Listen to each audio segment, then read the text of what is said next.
in this house. The most dire, horrible events took place.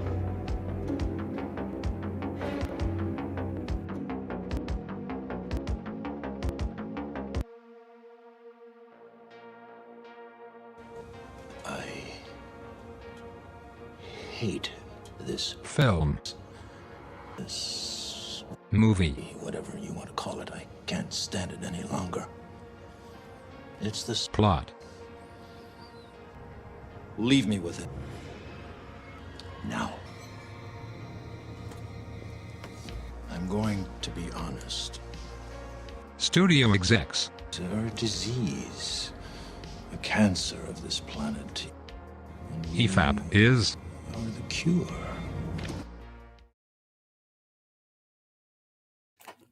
Evening, all. Oh my god. Evening. EFAP is the cure. Oh, Why not? oh my god. Excellent. Why not? I thought- enjoyed that. I genuinely thought there was something wrong with my computer when it started skipping. I mean, you sort of said before, and you're like, this one will Yeah. be a bit weird. And I thought, oh god, what's going on? Then it cut to that scene, and I was just lost my. I was gonna have. Sorry. Dumb.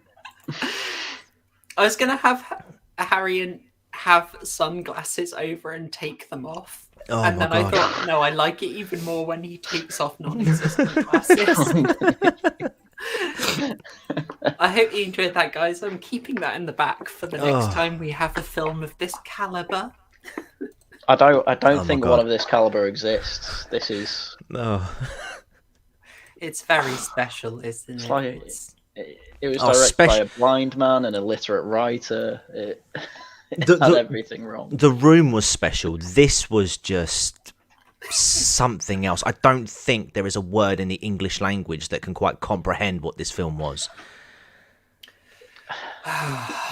Yeah. It's memorable. What can I say? Yeah, the room's the Down syndrome kid who like burns himself trying to hug a radiator, and you're like, oh, that's endearing and all that. This is the Down syndrome kid that's just annoying.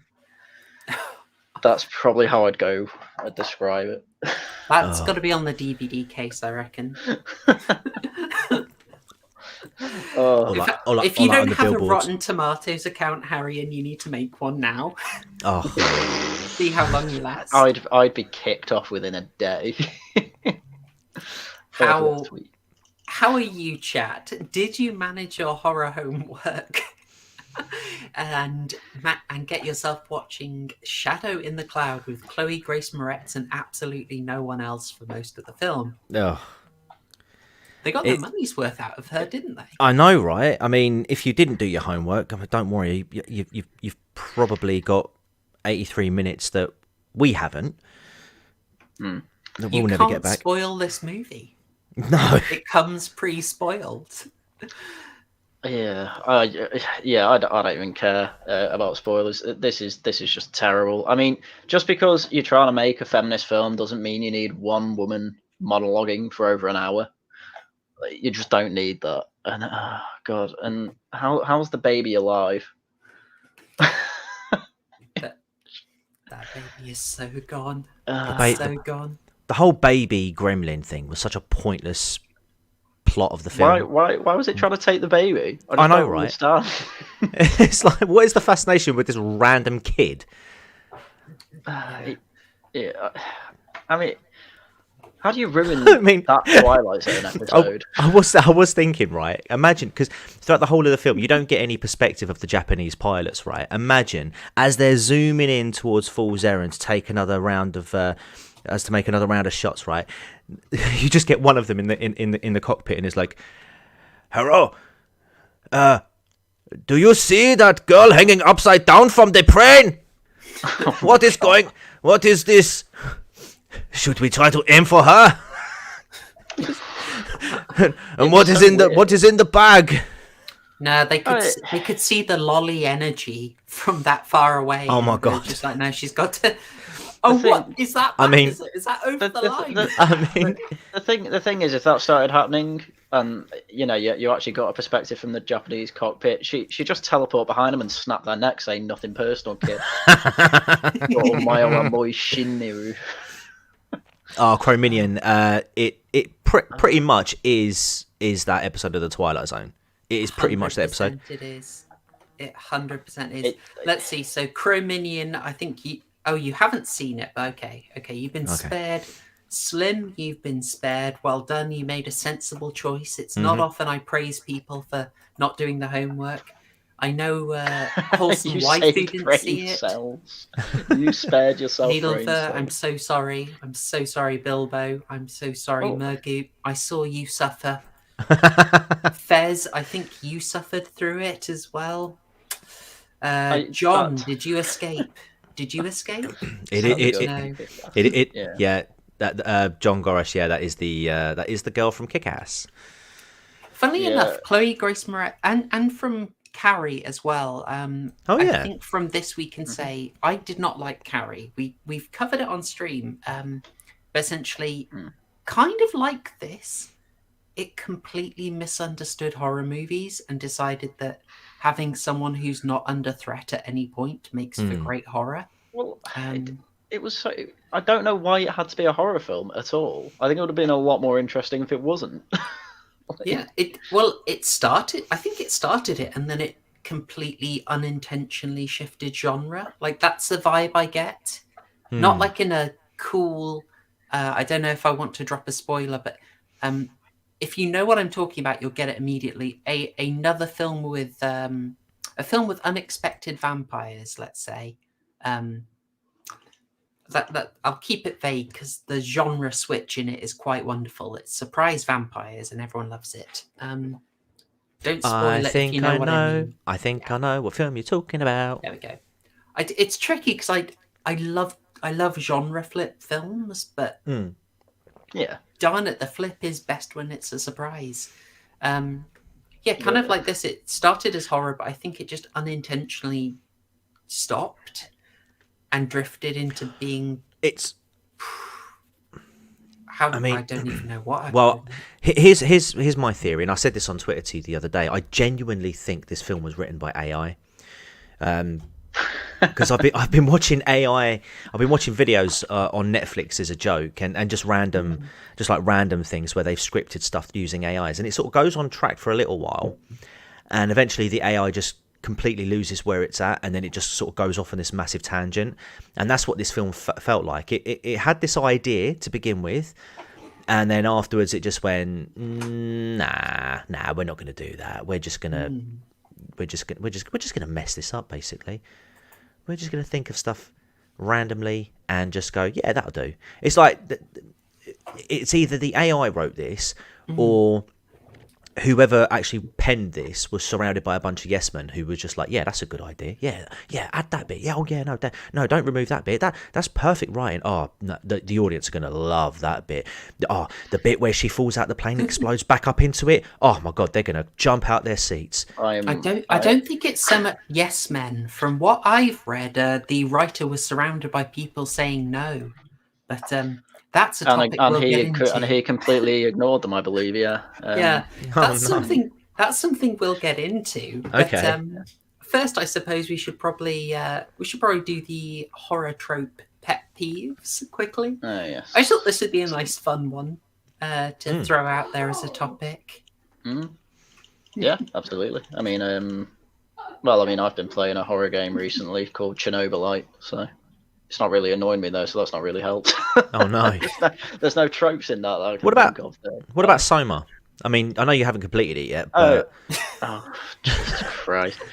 It is a thing that horror games do, and sometimes I can kind of get why they do it. But there was a point in Soma where you had no choice but to get caught, right, for a cutscene. Oh yeah. And when that happens, I kind of rather you just put me straight in a cutscene. But then Outlast does that, and I get annoyed at that. So I think this is just... I don't like cutscenes in horror games.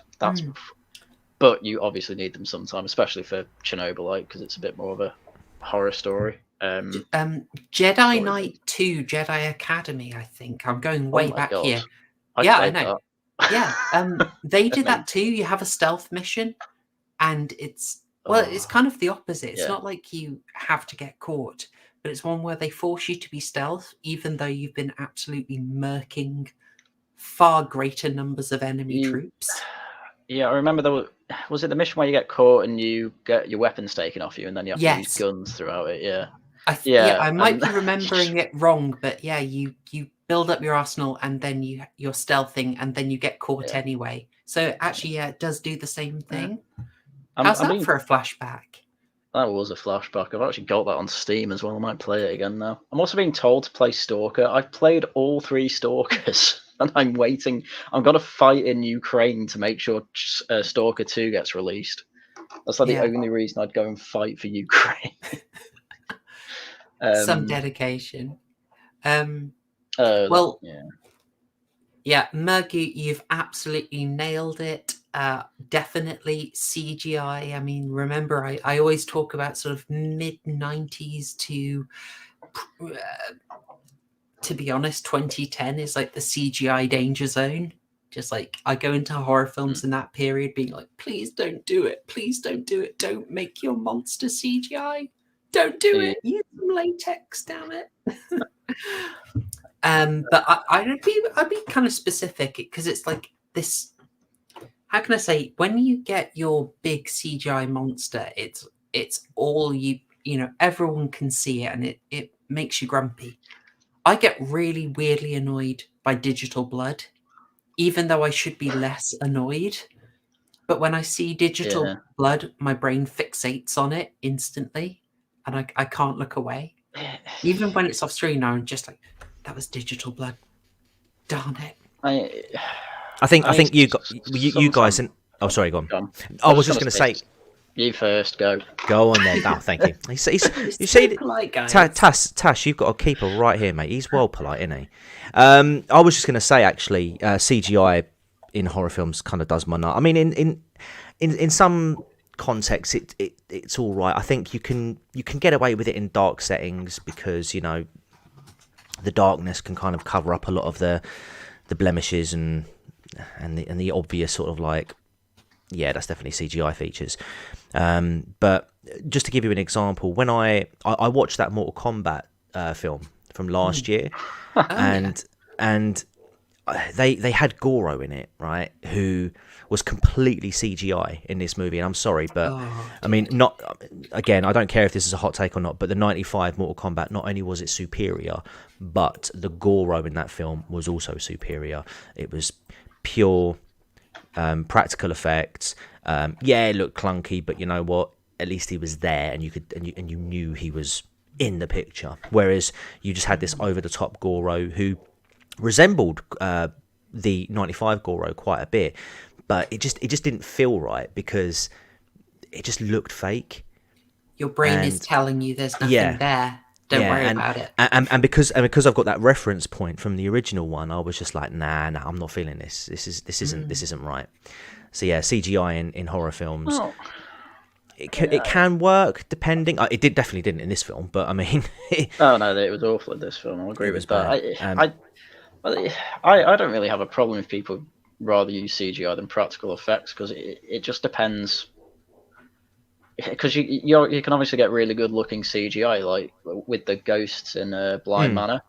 They had CGI'd faces and it looked really good. That probably could have been done with practical effects, and I don't necessarily. They could probably afford practical effects for it as well, but I don't really see the issue with using CGI there. But a lot of CGI looks crap. Yeah, I mean, I always favour, like, I genuinely always favour practical effects over CGI, because there's some really talented artists out there that can make the effects look really good. But with CGI, I mean, when it works, fantastic. But I find more often than not, it just sort of takes away the real. What's the word for it? It takes away the realness of the movie. Yeah. And for me, when it takes you away from that, it kind of spoils it a little bit. Yeah. It's also there's a sort of cheeky knowledge as well that a lot of the times with digital blood, they're doing it to save money and time. It's like, good, we don't have to clean everyone up, redress their costume, etc. We can just do multiple takes and we'll add the blood in later. It's like, I mean, to a degree, I can understand that because of things like, because they've obviously got like tight schedules and stuff to work on to, to get films out on time. And the last thing you want, especially like Harry, you know this with video games, delays, can sometimes cost, studios more money than had they got it out on time. But I've always just been a bit of a fan of the classical stuff because, like I say, you get the right person on board, and you could dress someone up to look fantastic in, with half their head missing, or with their insides on the outside. Those effects can look really good, but when you sort of like spruce it up with CGI, it just bugs me because sometimes there's some of the CGI is so bad, and I think someone's had to have looked at that and gone, yeah, that will do, or that that's suitable for our movie. And I just think, like, man, that I need to think of some examples, really. I mean, this is obviously one of them, but I mean, given the fact that 9/10 of this movie is kind of like in a CGI sort of setting, and there's a lot of effects going on around, it would be hard to make things like the Gremlins, for example. You can't really make it as part CGI when it's outside the plane and then practical inside the plane, because you're gonna notice that massive difference. So, but I mean, yeah, but then you can just mask that with cloud getting in the way. That was an easy way to cover that. Yeah, that's what I'm saying. Like when you've got something that can shroud it, like the darkness or like smoke or clouds, I don't really have a problem with that then, because you're not getting the full, as I say, the blemishes, the blatant sort of like where you can sort of blatantly point out, oh yeah, no, you can see where it's CGI here. It does sort of mask that up. It's like, again, video games. It's like the whole sort of like, that's why they do like mist. That's why like they cloud the distance to like cover all the rendering that's going on in the distance. So you can kind of understand why something like that in a film would be useful, just to sort of like, not necessarily tidy up any sort of like blatant errors, but just to sort of hide it a little bit better. Yes, yeah. I'll throw in another one. It's an irrational one. This is an old school one as well, because I think they've basically stopped doing this. But if you've seen it recently, let me know. I've been racking my brains. Have I seen this in a recent horror movie? And it's a thing where it's usually an Act 3 thing, right? It's a finale. And it's a thing where your protagonist, your final girl, is on the run, and suddenly she's like running into all the bodies of the other characters. And frequently, okay, they've been stored in a cupboard and they fall out. Yeah, okay, fine. Killer didn't want to give themselves away. All right. But frequently they're clearly propped up so they fall down from the top of the frame. Yeah. I'm thinking, absolutely does my nut in. I'm thinking, do you know, you say falling from the top down. What was it? The geezer in the yellow raincoat in Friday the 13th. That's one that stands out for me straight away. It's like, where, how was his body positioned for him to just fall just at the right time? Hellraiser was a bit like that, wasn't it? Gosh, they did stash a body in there. It was very like convenient corpse physics. I'm thinking, I know what you did. Good stream name. I know what you did last summer was another one that did that. Yes. Oh god, Halloween did it as well. Yeah. Fez, how recently are we counting? I would say, I can't think of it like post 2000. It seems to have died off. I could be wrong though. Like if I've missed something, let me know. But it seemed like a real 80s thing, just to shock someone. It'd be like, here, it's going to come from a bit of the screen you weren't thinking of, but it's like, literally, where was this thing tied up? I mean, I suppose it's not really the same, because the main character, actually no, saying that, the main character was connected to some of the characters there. Dexter New Blood kind of did that. Because in each season of Dexter, right, you've got Dexter, who's a serial killer, but then you've always got this one other big bad, right? And the big bad in the New Blood season would kidnap hitchhikers, female hitchhikers, would execute them, like he would shoot them, like hunt them basically, And then what he would do is he'd like preserve their bodies and then put them in this room, almost like a trophy room. Okay. And then there's one bit where you get the Dexter's girlfriend. She goes downstairs. Oh my god, it is literally like this. She goes downstairs, and because she's like the sheriff of this like little like hick town, she is walking around. And she was investigating all these missing persons case, and she's literally looking at the wall. She's like, "Oh my god, it's this person! Oh my god, it's this person!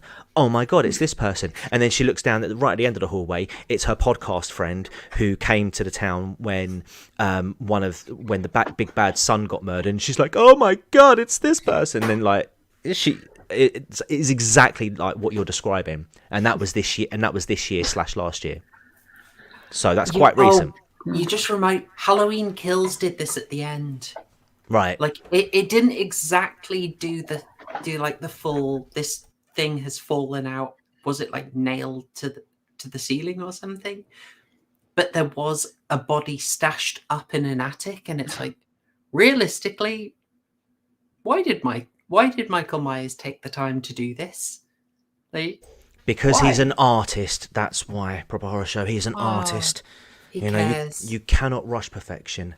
No, you cannot. You cannot. Well, those are a few horror trope pet peeves of mine. I thought I'd throw those out there. Sort of, it puts in perspective the kind of thing that we would normally say is a bit annoying. I do have one in comparison actually. To what we have in this film. But you've got one. Go for it. No, I do have one. Yeah. So it's more of a couple of things really. Pet peeves for me. The first one, the main one, really is like normally when they're being chased, and for some reason these girls or men seem to just be unable to run, and they fall constantly. That's one of my pet peeves. People just trip. Yeah, just constantly tripping like over the most random things. Like if they're in the woods and they're tripping over like every bloody branch that seems to be a bit like every stray branch. And another one as well for me is, and don't get me wrong, I love Michael Myers, I love Jason, but you know we both know, we all know that they can't move beyond walking pace, and so obviously they have to sort of skirt around this by making them teleport. And I just think to myself, if you know these people can't run or just seem to be unable to run, why don't you just sort of go at a bit of a fast pace? You know, just robot.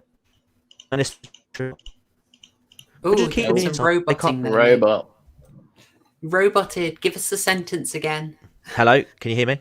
Hello, we got you. We got you. Okay, sorry about that. Yeah, so it's just why can't they just run? Oh no. No. Were you saying something about Susan? Man, as Susan soon as you... yeah. The AI's getting to him, he's going to whinge about CGI again. Oh, no. The robots are rising up. Oh, dear. Okay. We'll wait for TCG to get back. But yes, the tripping is... I like it when they do the thing of, you know, that they'll injure someone's leg. Perfect. Or get it so that they have to sort of run and hide is the best option. They can get around it, but sometimes it is just they're tripping and there's no way that they can close the distance without a certain amount of teleporting. I don't suppose teleporting annoys you, Haryan. No, not at all. I love it when characters just randomly warp from one side of a pond to another. Having said this, there is a pet peeve I've just thought of. It's when power levels of the either monster or the enemy or whatever it is in the horror film are just completely random.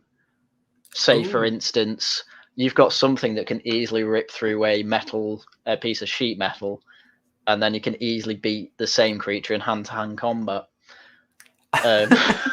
For instance, yes. Horror games can tend to do this. I'm trying to think of.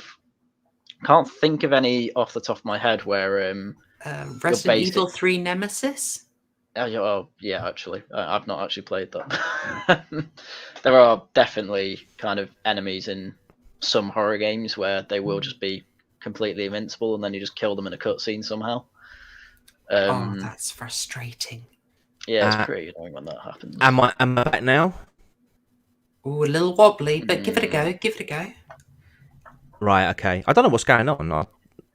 I'm connected wired, so I don't know. I don't know what's going on. Okay.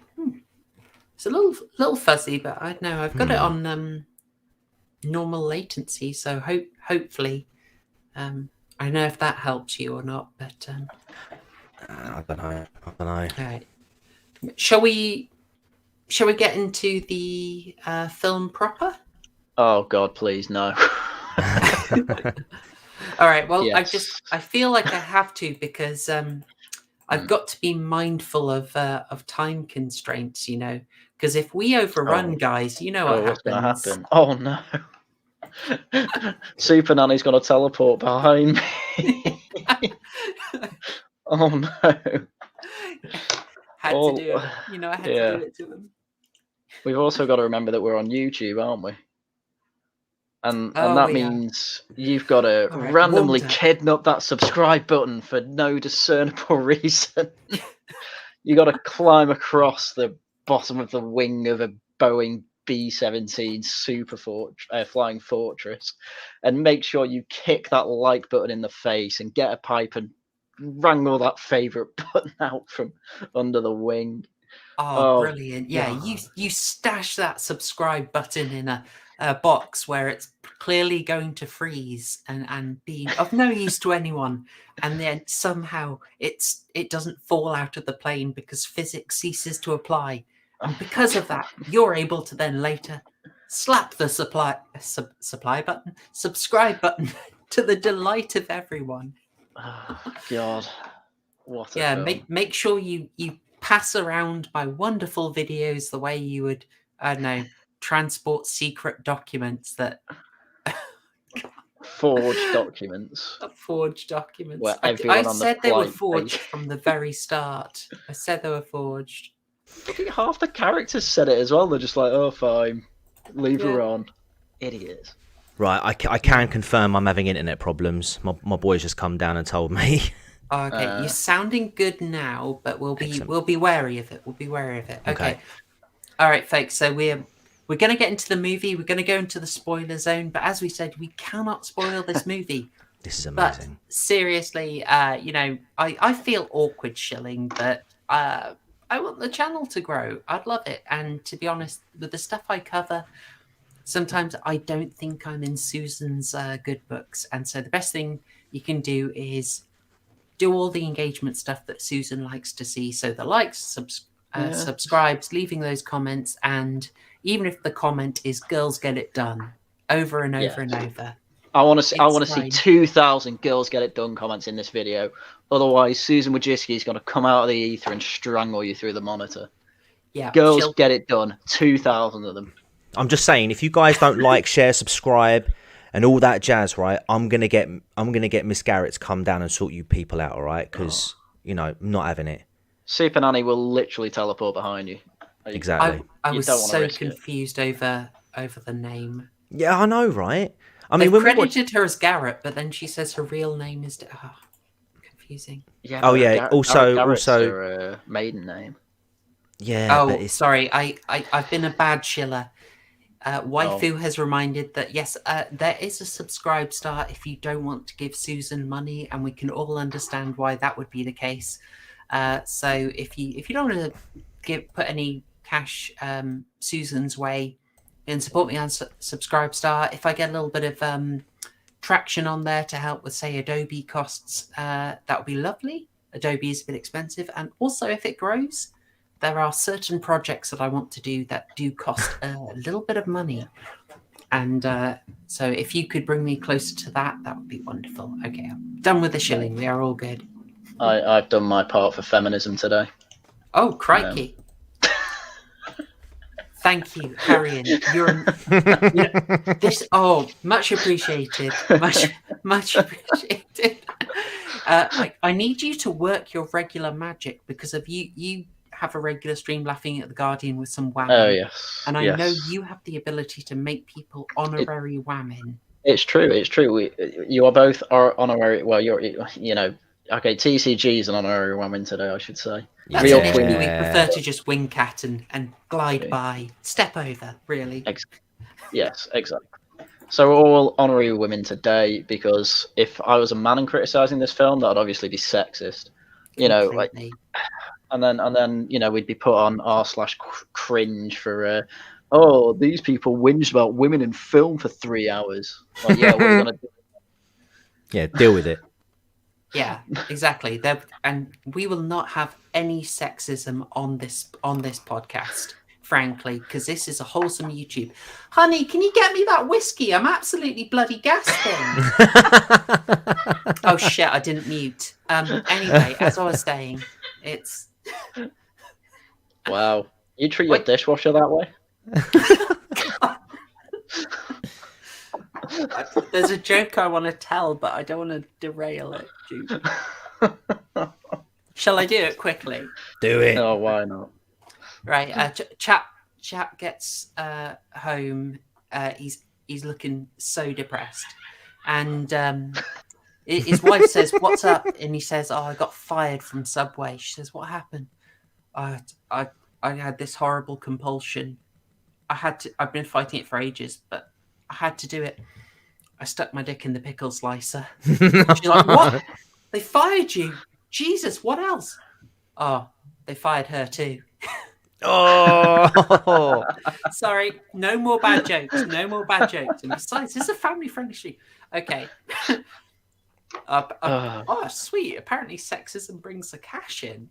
That's nice. Thank you very much, Artful Lodger. I really appreciate that. Adobe fees are on their way to being covered for this month. And hey, Alabastard, thank you so much as well. $5 for you, much appreciated. You're very generous tonight, and I really appreciate it.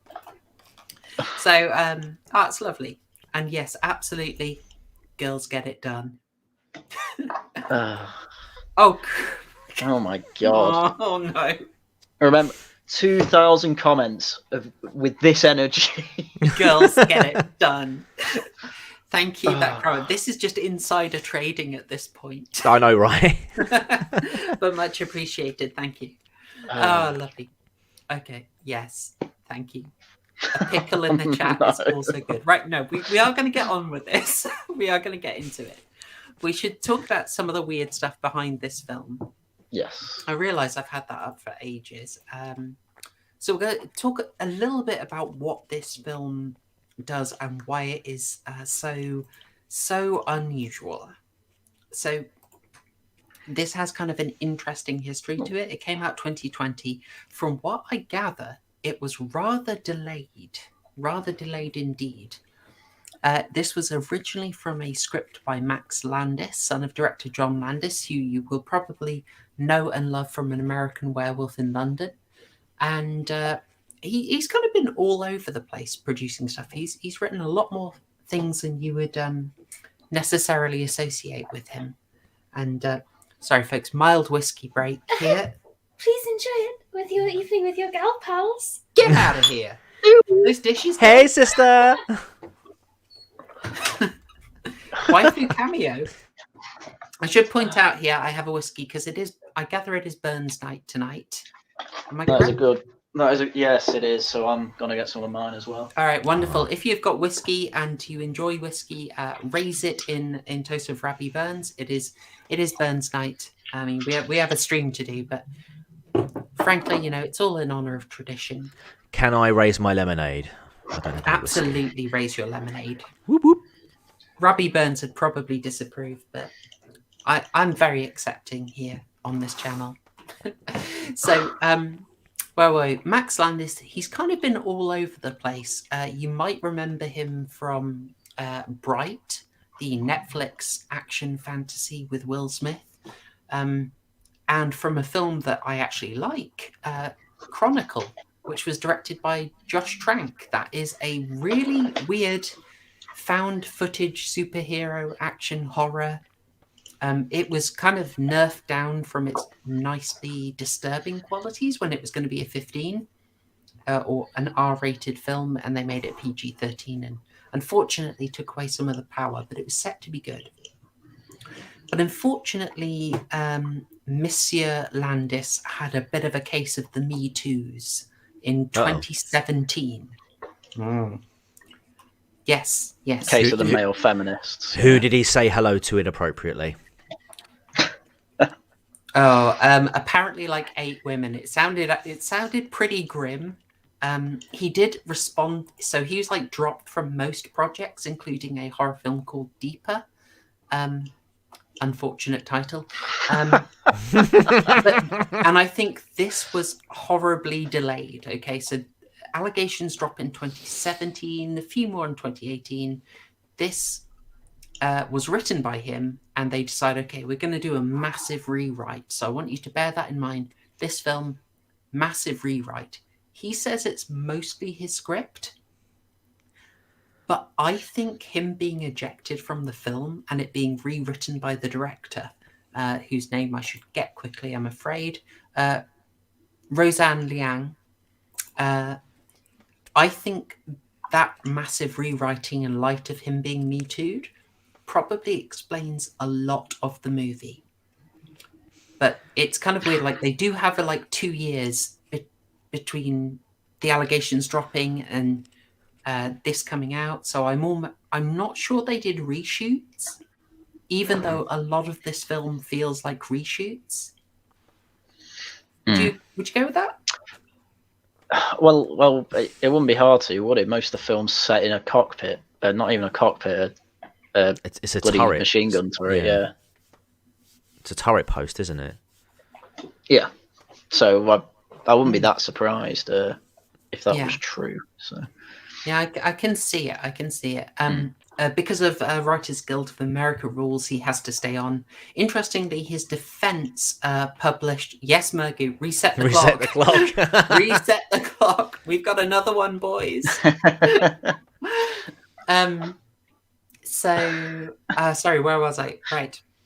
I just want to note before we move off this, because I found this quite disturbing, and I'm, how can I say, a very dark-minded individual.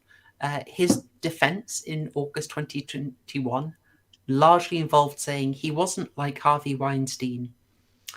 He's not that famous. Are you serious? Yes. Well, look, that's taken away. He doesn't deny it. He says he's done some of it. He says it's not as bad as Weinstein because, I'm not as famous as he is. Oh, mate. Look. That makes it okay. I may have casting couched some girls, but not as many as Harvey. Therefore, forgive me and welcome me back into Hollywood. Yeah, I think from what I can tell, he's done a fairly sensible move of going deep. He's not going to be working under his own name. Please stop saying deep. Sorry. He's oh no. He's set up a consultancy, so he's going to be he's not going to be fronting anything. He's going to be sort of behind the scenes, I think. Oh, no. Yeah, I know. Shall I get Haryan? Shall I get up the image I sent you earlier? Every day, I don't know if you should. every day, I'm thinking more and more that Mike Pence and Ninja have got it right. Just do not interact with anyone of the opposite gender because women are terrible. And the same the other way is round. The same the other way around. I'm just thinking look, I mean, is it I'm just saying, how long until Chloe accuses us, Haryan? That's all I'm saying. Hey, while you keep sending those super chats in, you are safe. Where is it? Oh no, where is it? There we go. Oh, is it what I think it is? Oh, okay. Can you believe? God, Finally. How could Hannah Gadsby do that? Anyway, right. His shirt looks like it's made up of Post-it notes. Yeah. Or those little ones, those little bookmarks that you stick in. I'm sure Sargon's used plenty of them when he's reading his books. Little bookmarks, little sticky notes. Yeah. Yeah. What a nerd. Choice. Nerd. Interesting choice.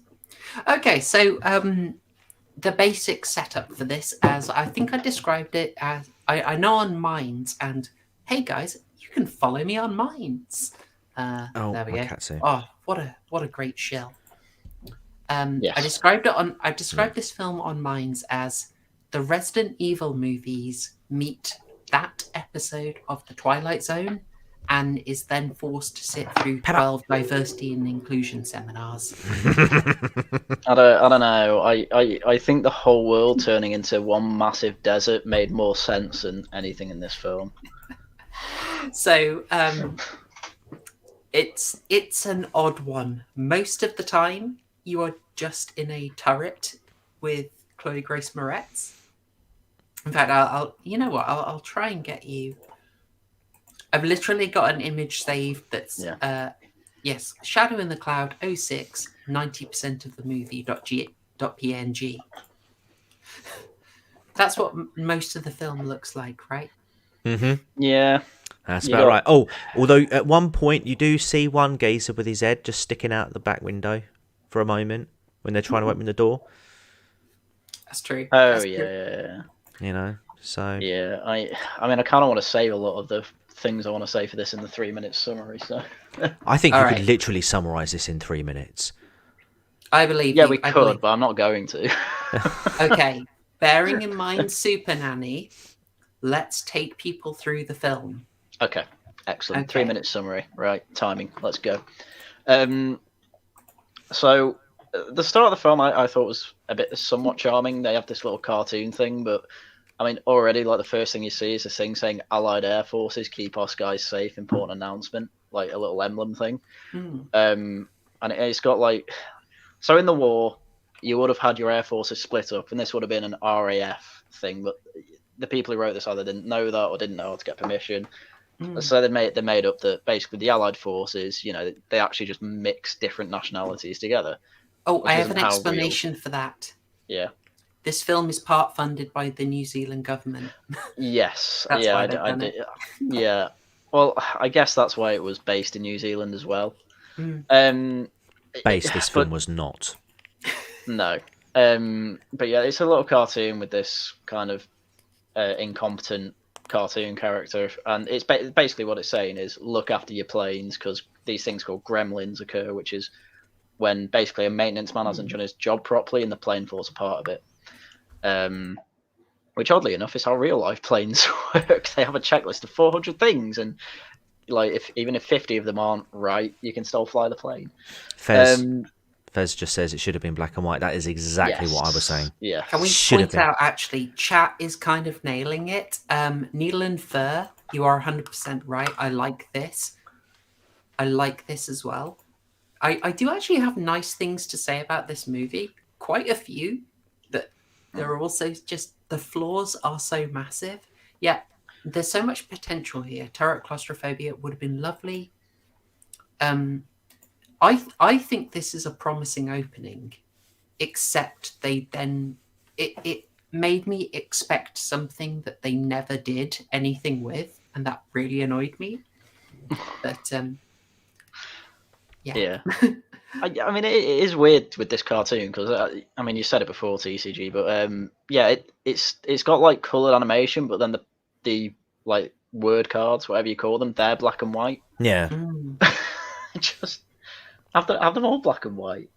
Yeah, but I want you guys to remember, like, the thing that they're trying to impress on you is that the gremlins aren't real, and that you're blaming things on gremlins that are really your fault. That is what they opened the film with. Men, bear you're that message rubbish. in mind. Stop blaming something else. Men. It's your own fault. Men. So yeah, that's just supposed to set up the film that there's going to be a little gremlin. So then we get to the actual bit of the film. We get to the actual film, I should say. Yeah, and this was actually gorgeous. I've saved a few of them. I think I'll go with number 3. But can we just have that? Would we agree that this film looks lovely? That's one of them. It looks better than when I see blood in my urine. Oh God! I mean, this is literally it's literally one of 3 locations. Yeah. Airport, turret. Okay, maybe the airplane as well, and then on the ground. Yeah. I thought mean- it looked lovely. It looks good, but you think about this scene for more than 2 seconds, and you're like, "What the hell is actually going on?" I don't think about the scenes, Haryan. I do gay readings and point out subtext. That's all I do. Right, so just for people that who hadn't watched this, first of all, you are smart people. Second of all, what's happening in this scene? She's walked out onto the runway, right, and there's a guy sort of like directing a plane that's landing, and she's like, "Where's the fool's errand? Where's the fool's errand?" And the guy is just completely ignoring her, and then a bit of cloud comes along, which sort of gets in between her and the man, sort of waving the old like little nightstick things, and then the smoke clears and he's gone, and she's like, "Oh my It's god, completely disappeared. where's he gone?" And then she looks to her right, and there is the fool's errand, and I'm just thinking, How didn't not you see hear that? that? How didn't you hear it? How didn't you see it? It's another thing. How the hell is she on the runway? Like, Yeah, why is she on the runway? That's not where the planes are.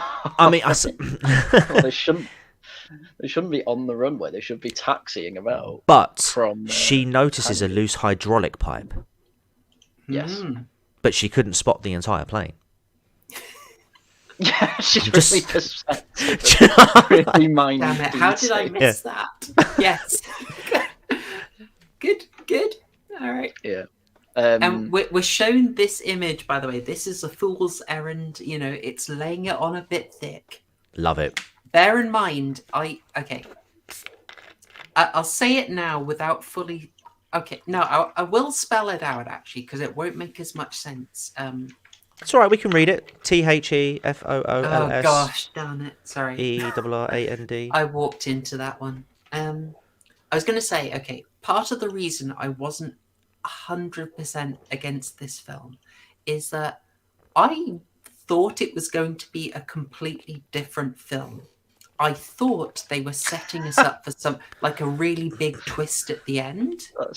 And I'll say, my guess was based on the beginning where they show you a cartoon where it says people blame their own mistakes on a gremlin, and she then sees a gremlin, and we have a thing called a fool's errand, and we get some insane physics breaking action, and she has these weird she kind of sees things that she's hearing over the radio. I genuinely thought she was hallucinating the whole film. And then she wakes up in the shower. It was going to be like she had some fantastical retelling of how she escaped at the cost of her baby's life. And it was none of her fault. It was the gremlin. It was a horrible crew, etc., etc. And it was all like her justification for why it wasn't her fault. And I was like, okay, all right, this film has been a much better film. That would have been a much better film. I was thinking it was going to be inspired by another film that shot things in the same style.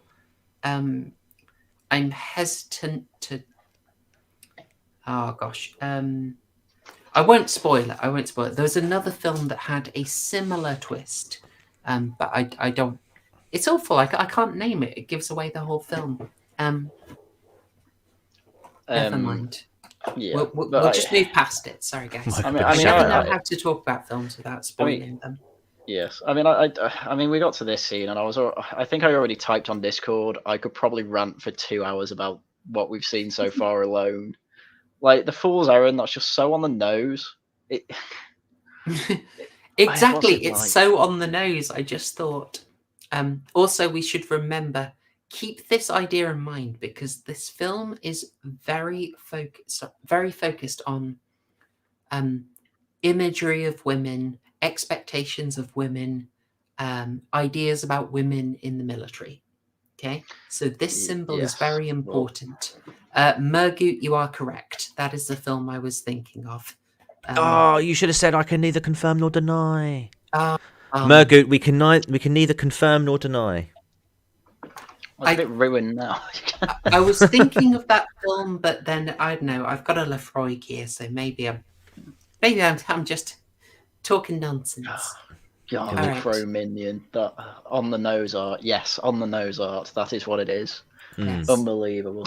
But I mean, yeah, I'm not liking it so far, but I don't think it matters anyway. But another thing we should mention, she's got a package with her that looks like a kind of a radio bag, something like that.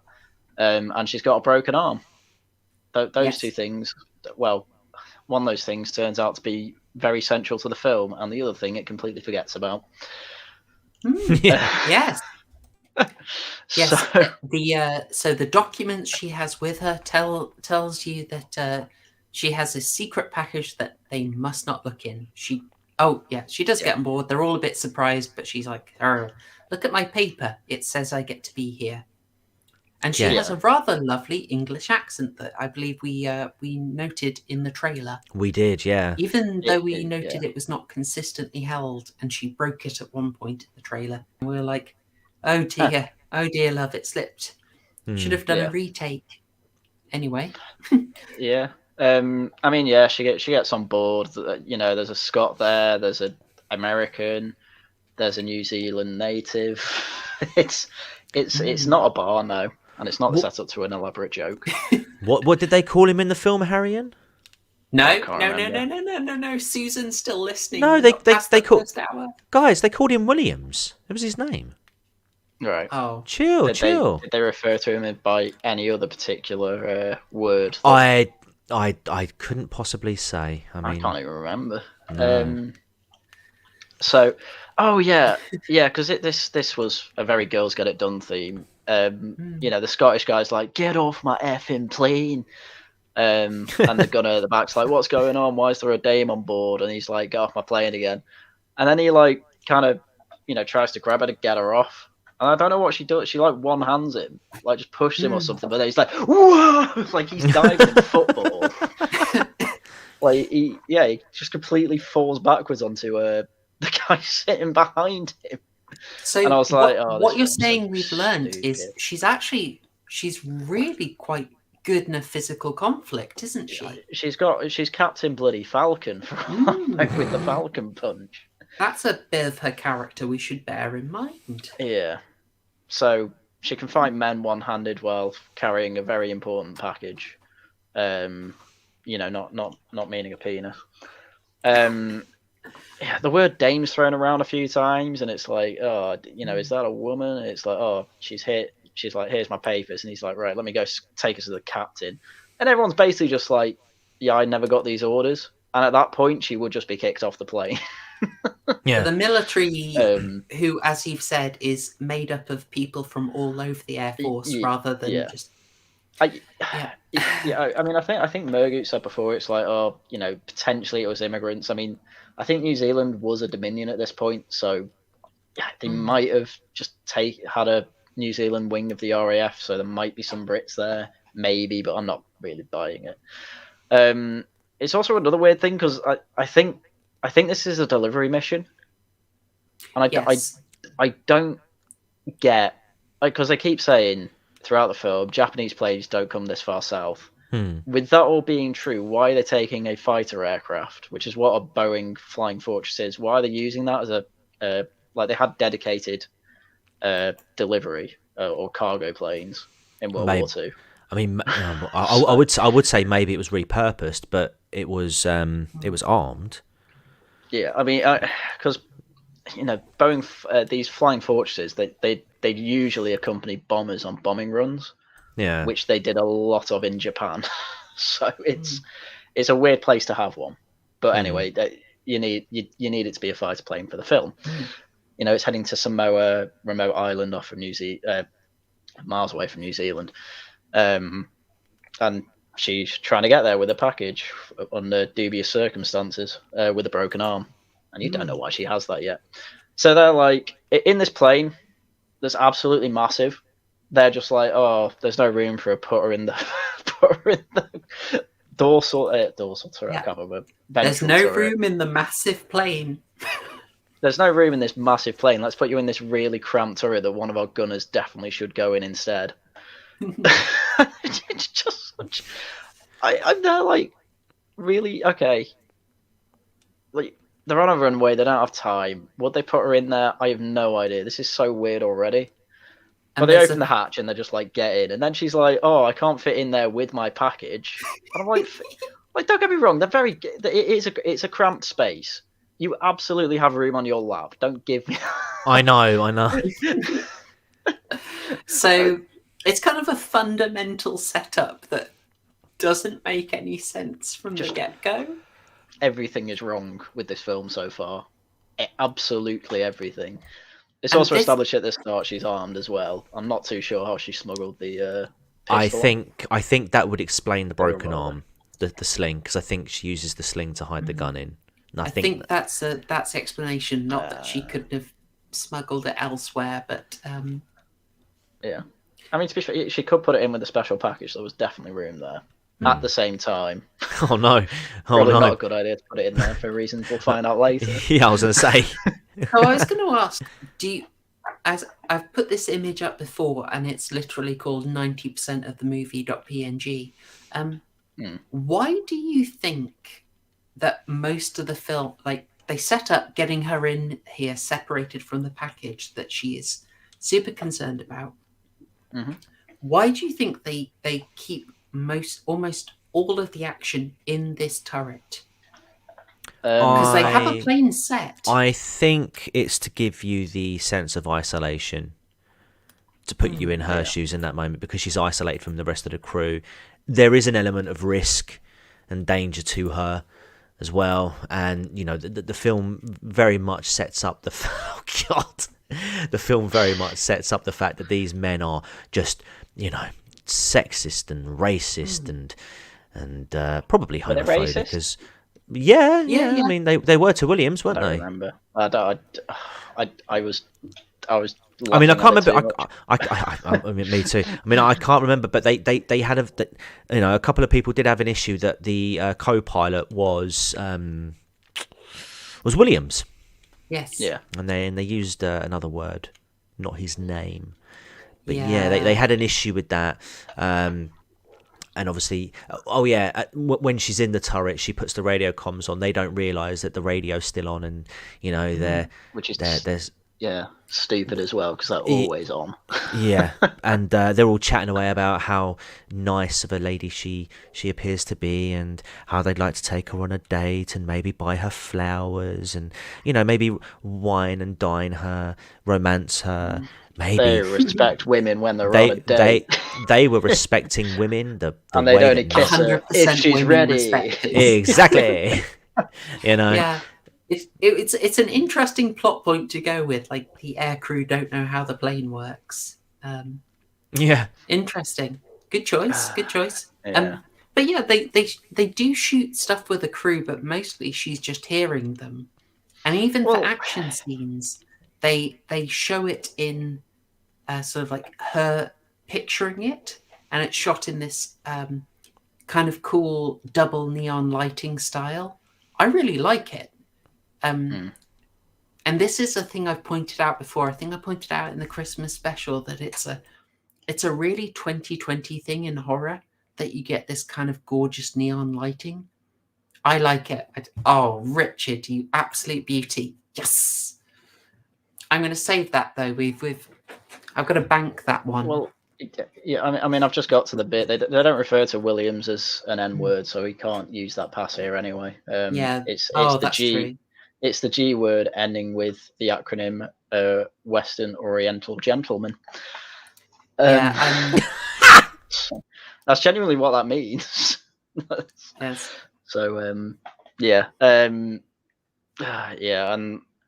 I mean, I liked as well William's reply to him being called that racial slur was, "Oh, we're in this together, Lieutenant, whatever his name was," and the American just says back, "What's a lieutenant?" Because I like that. I hate that Richard. Americans call it. Richard, chill. No, they use a name more associated with Robinson's Jam. Yeah. Yeah. Anyway, so just I was maybe being harsher on this because I I like this visual style they get for the imagined scenes outside of the cockpit. I think it looks gorgeous. It's a very 2020s thing. They did it in Candyman. They did it in Fear Street. They did it in Malignant. They did it in another thing I'm completely forgetting. It's very much of the time. I kind of like it.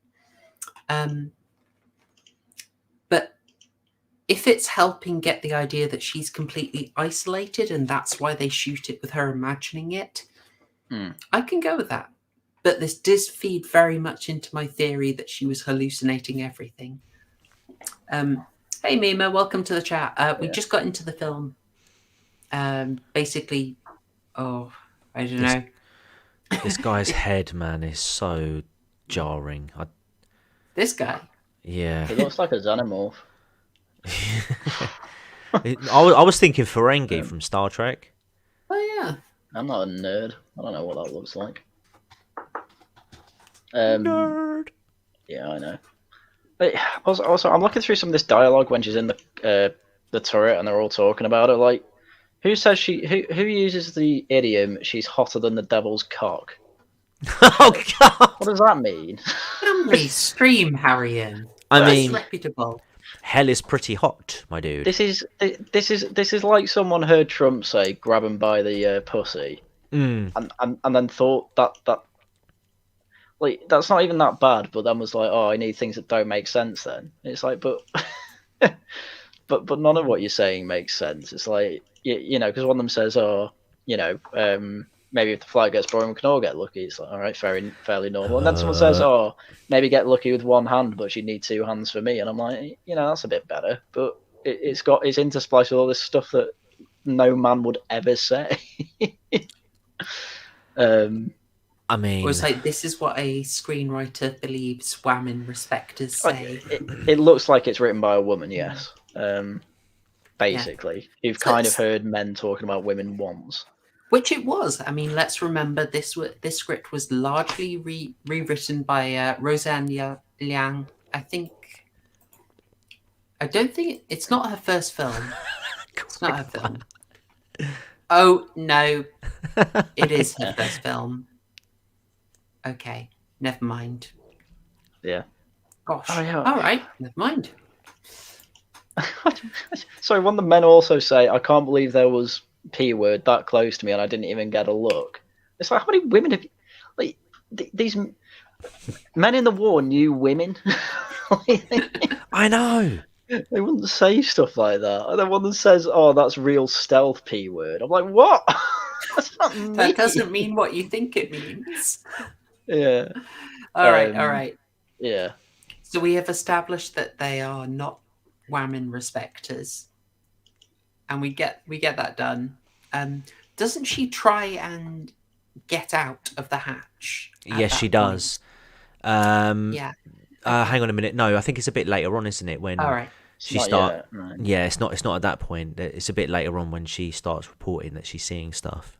Oh. And they're like, "Get her out. She's obviously having a moment." Oh gosh. And she's like, "I'm not." Yes. She sees some. So she sees the gremlin, and she's trying to report it, and people aren't believing her. No, she sees a Japanese plane first, right? She sees a Zero, and they don't believe her on that. Well, it's weird because as they're taking off and as they get to the top of the clouds, she kind of, I think she hallucinates a plane. And if that's not a hallucination, that Zero is like it's over New Zealand airspace, which is that'd be shot down way before. But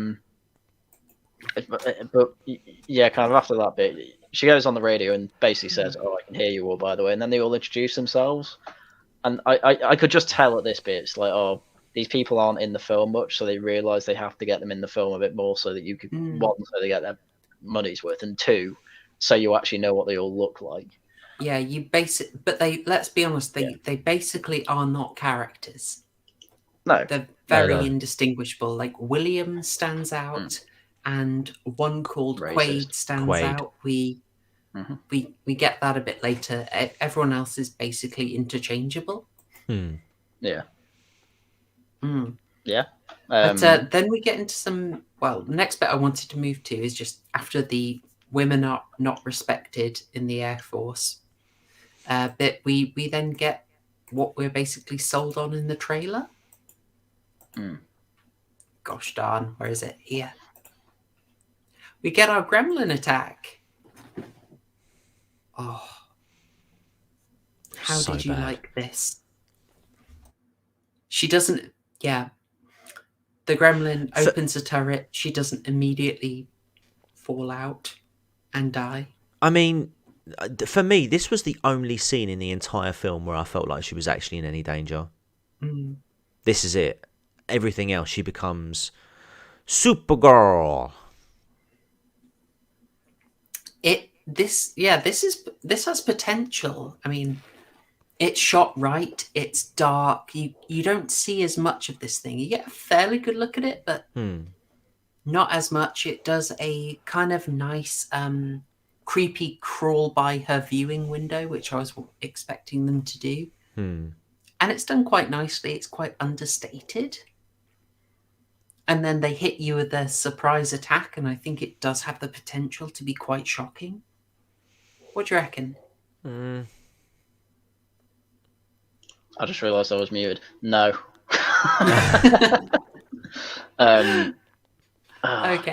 I mean, the thing can tear through metal. Yes, She's dead every which way. There's no fighting back, basically. Especially since she manages to injure herself about 4 times before this fight as well. Oh, that bit! Although that bit when it's trying to open the hatch, and she sticks her finger through the It's so through stupid. the broken pin. I mean, It's her finger would have but her finger would have ripped off just because of the air pressure. She would have been. Well, this bit. Oh, it's so I stupid. think this was one of the best bits in the movie. Like, Nah, okay, it's silly, but this got a massive reaction from me. Like, I could empathize with this. The idea of a finger being super vulnerable. For all the other nonsense that happens in this film, that is quite grounded. That's something you can imagine, and because of that, you can wince at it. I mean that Right. made me wince. But then, like after I watched this, I watched Tony Ferguson and Charles Oliveira in UFC, and the armbar Oliveira put on Tony Ferguson, and he didn't submit. Mate, that was more cringe-inducing than. I mean, wince-inducing. Than this bit, because I mean it was well more believable. TCG making darn sure not to disrespect the MMA experts. Hell no. Clever move. Hell no. Clever move.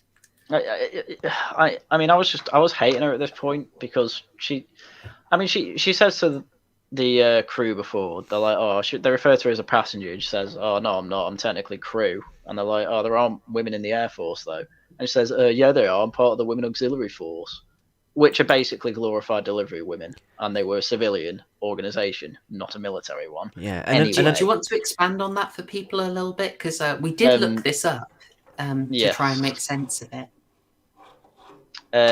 Yeah, I mean that they're actually what. So the Auxiliary Air Force, I mean, according to Wikipedia, established in 1939. So during the war, and its peak strength had 180,000 women serving it. But it was technically a civilian force, so she will have been counted as a passenger. And it was basically for women who could pilot or learn to pilot, and they would be not doing any combat whatsoever. It would be making deliveries of planes. It'd be making deliveries of other things on planes, radar equipment, food, stuff like that. Taking important codes across kind of the back lines. So important stuff. They never saw combat. Important stuff, honourable stuff. A great credit to the war effort. Doing some, So I want to be clear, like, this is not saying how stupid women didn't do nothing. They had a role. They absolutely had a role, and they did stuff. But this film is kind of on a mission to say that the RAF was filled with Rey Skywalkers. Yeah. I just want to quickly mention Needle and Fur. You asked what altitude they would have been flying at. I've just looked it up. The B-17 Flying Fortress, had a maximum altitude of 35,600 feet. based on at the point of the journey at this point, I mean, the plane was pretty much leveled out at this point, so I'd imagine they would have been at max altitude at this stage. So, I mean, that finger is not holding that door in place. No. That finger is flying somewhere over the middle of the ocean right now. And she is following shortly behind it. Yeah. Yeah. I mean, auxiliary force means helper force. Yes. That's what it means. Which is not to say, it's not saying useless, it's not saying did It's nothing, but it's far saying from like useless, yeah. But it's not. It's not a fighter pilot. You know, the most combat they will have seen is in the turrets at the airfield to defend it from enemy bombers and things like that. Oh, which is, yeah, it's fine. Just don't make it out like she's one of the men, basically. and that's one of the key problems with this film. I'll probably reiterate this point at the end, but this film is so set on doing the women can do anything, women kick ass thing, that they go way past, like the idea of women did nothing, they were floozies, that they go straight into actually they were the elite fighter pilots and the men are kind of useless and also sexist, racist and homophobic. It's like you really overcorrected there. Yeah, but then she keeps like self-harming in this. Like when she's trying to get out the hatch, she starts hitting like the metal bit. And I don't know how she does this. She's fisted her hand and she's hitting the metal like hatch to try and open it after she breaks everything off, which I assume is the gremlin. But she hits it and then she's like, and then she's cut on her palm. And I don't know how she did that. Do you know what really annoyed me about the portrayal of the men in this film, right? Is the fact that not only, obviously, I know they tried to make them out to be these absolute chauvinist pigs, right? But they were, well, okay, fair enough. But they were right about her. Yes, they were absolutely right to be suspicious of her. Yeah, you know, and I kind of think like, yeah, okay, they're male chauvinist pigs, based, whatever. But I mean, they're quite good at judgment of character, making a judge of, you know, they're quite good judges of character. Yeah, totally. So, I mean, if we're trying to make these guys come out to be completely incompetent, you're not convincing me, because they're like, you shouldn't be on this plane. She's like, yes, I should. Guess what? She shouldn't be on the plane. I have a special request to anyone watching this to not misinterpret this, but along the lines of what has just been said, someone jokes that the women are, was it 95% lesbians? 99%. 99% lesbians, 1% whores. Which are you? God. And she's like, I think you'll find they're all soldiers. We're 100% soldiers. Yeah, that's it. It's like, but later we find out she has cheated on her husband. So yeah. She's in the 1%. You're in the 1%, love. You made it. Bernie Sanders wants to know your location. I mean, yeah. But, no. She's just the worst person in this film, and it's just tried to make her out like she's actually the only good one. And it's like she's not. She's unfaithful. She's had a child out of wedlock through, you know, obviously, I mean, children out of wedlock ain't on its own a bad thing, but in the way that she's done it, because she was a dirty little hussy. Yeah. Yeah, sure, you know, it portrays her husband as being a bit of a, you know, alcoholic douche nozzle who likes to keep his pimp hands strong on occasion. But it's like, you're not innocent. No. You know, you're breaking a few laws and putting these guys' careers in jeopardy by being on the plane. Yeah. Just by your own actions. And it's like, again, and they also do the thing where everyone else has faults. You know, there's racism, sexism, homophobia flying all over the case, along with a ton of incompetence from the regular crew. And she does nothing. She has no problematic attitudes. You know, she doesn't drop any slurs when referring to their enemy. You know, something you might expect of someone at the time. This is something I I pointed out a lot in Captain America that since they want this person to be the hero, they have to make sure he's Yeah, absolutely he's a flawless, and progressive. he has I mean- no 1940s attitudes whatsoever. I mean, I'm just thinking like Miss Garrett or Johnson, whatever you want to call her in this film. I imagine that she's the type of person that would probably sit there and unironically listen to a Vosh stream and agree with the concept of non-monogamy, polygamy, and cuckoldry. Say and share his views because she lives it. I mean, yeah, this whole film is, she did a lot of bad, but she was beaten. Therefore, so what? And it's like, no. I mean, the film stresses through the dialogue that if her husband found out, she'd be killed. Yeah, she'd be a dead woman. And so the only thing you can do is, well, I mean, maybe let's not give away her choice at the moment, because her whole decision gets funnier the further we get into the film. So she's now sort of here just in the turret. She's fought off the gremlin for the first time. She fired off a shot, and there's kind of a comic thing where the crew are like, was that a gunshot? And she's like, no. No. And they are kind of doing some... I've said I'm going to point out good stuff in this film. They do kind of have a whole message here. What they're trying to do is say, women victims of sexism, they aren't listened to. And so the whole thing of she's attacked by a gremlin, no one believes her, is paralleling the idea that when you point out misogyny, no one listens to you. That's good imagery. It's clever. It's used in The Invisible Man from 2020.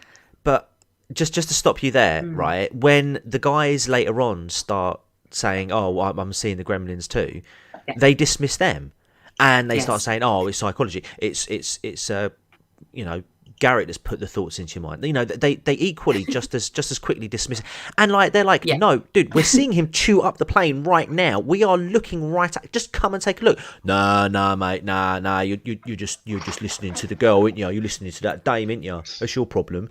Yeah, they totally dropped it. It was like, you had a thing there, and then you ruined it. Because here's the thing, right? I can believe, right, in the 40s that there would have been a bit more misogyny than there is in this day and age, and it's not as it was, the locker, the lads' banter in the locker room was probably a bit more like what you'll hear, what you hear then. It's just it's just very poorly executed, and it just didn't convince me to the point where I thought that would have been a genuine scenario just on one plane, on one flight.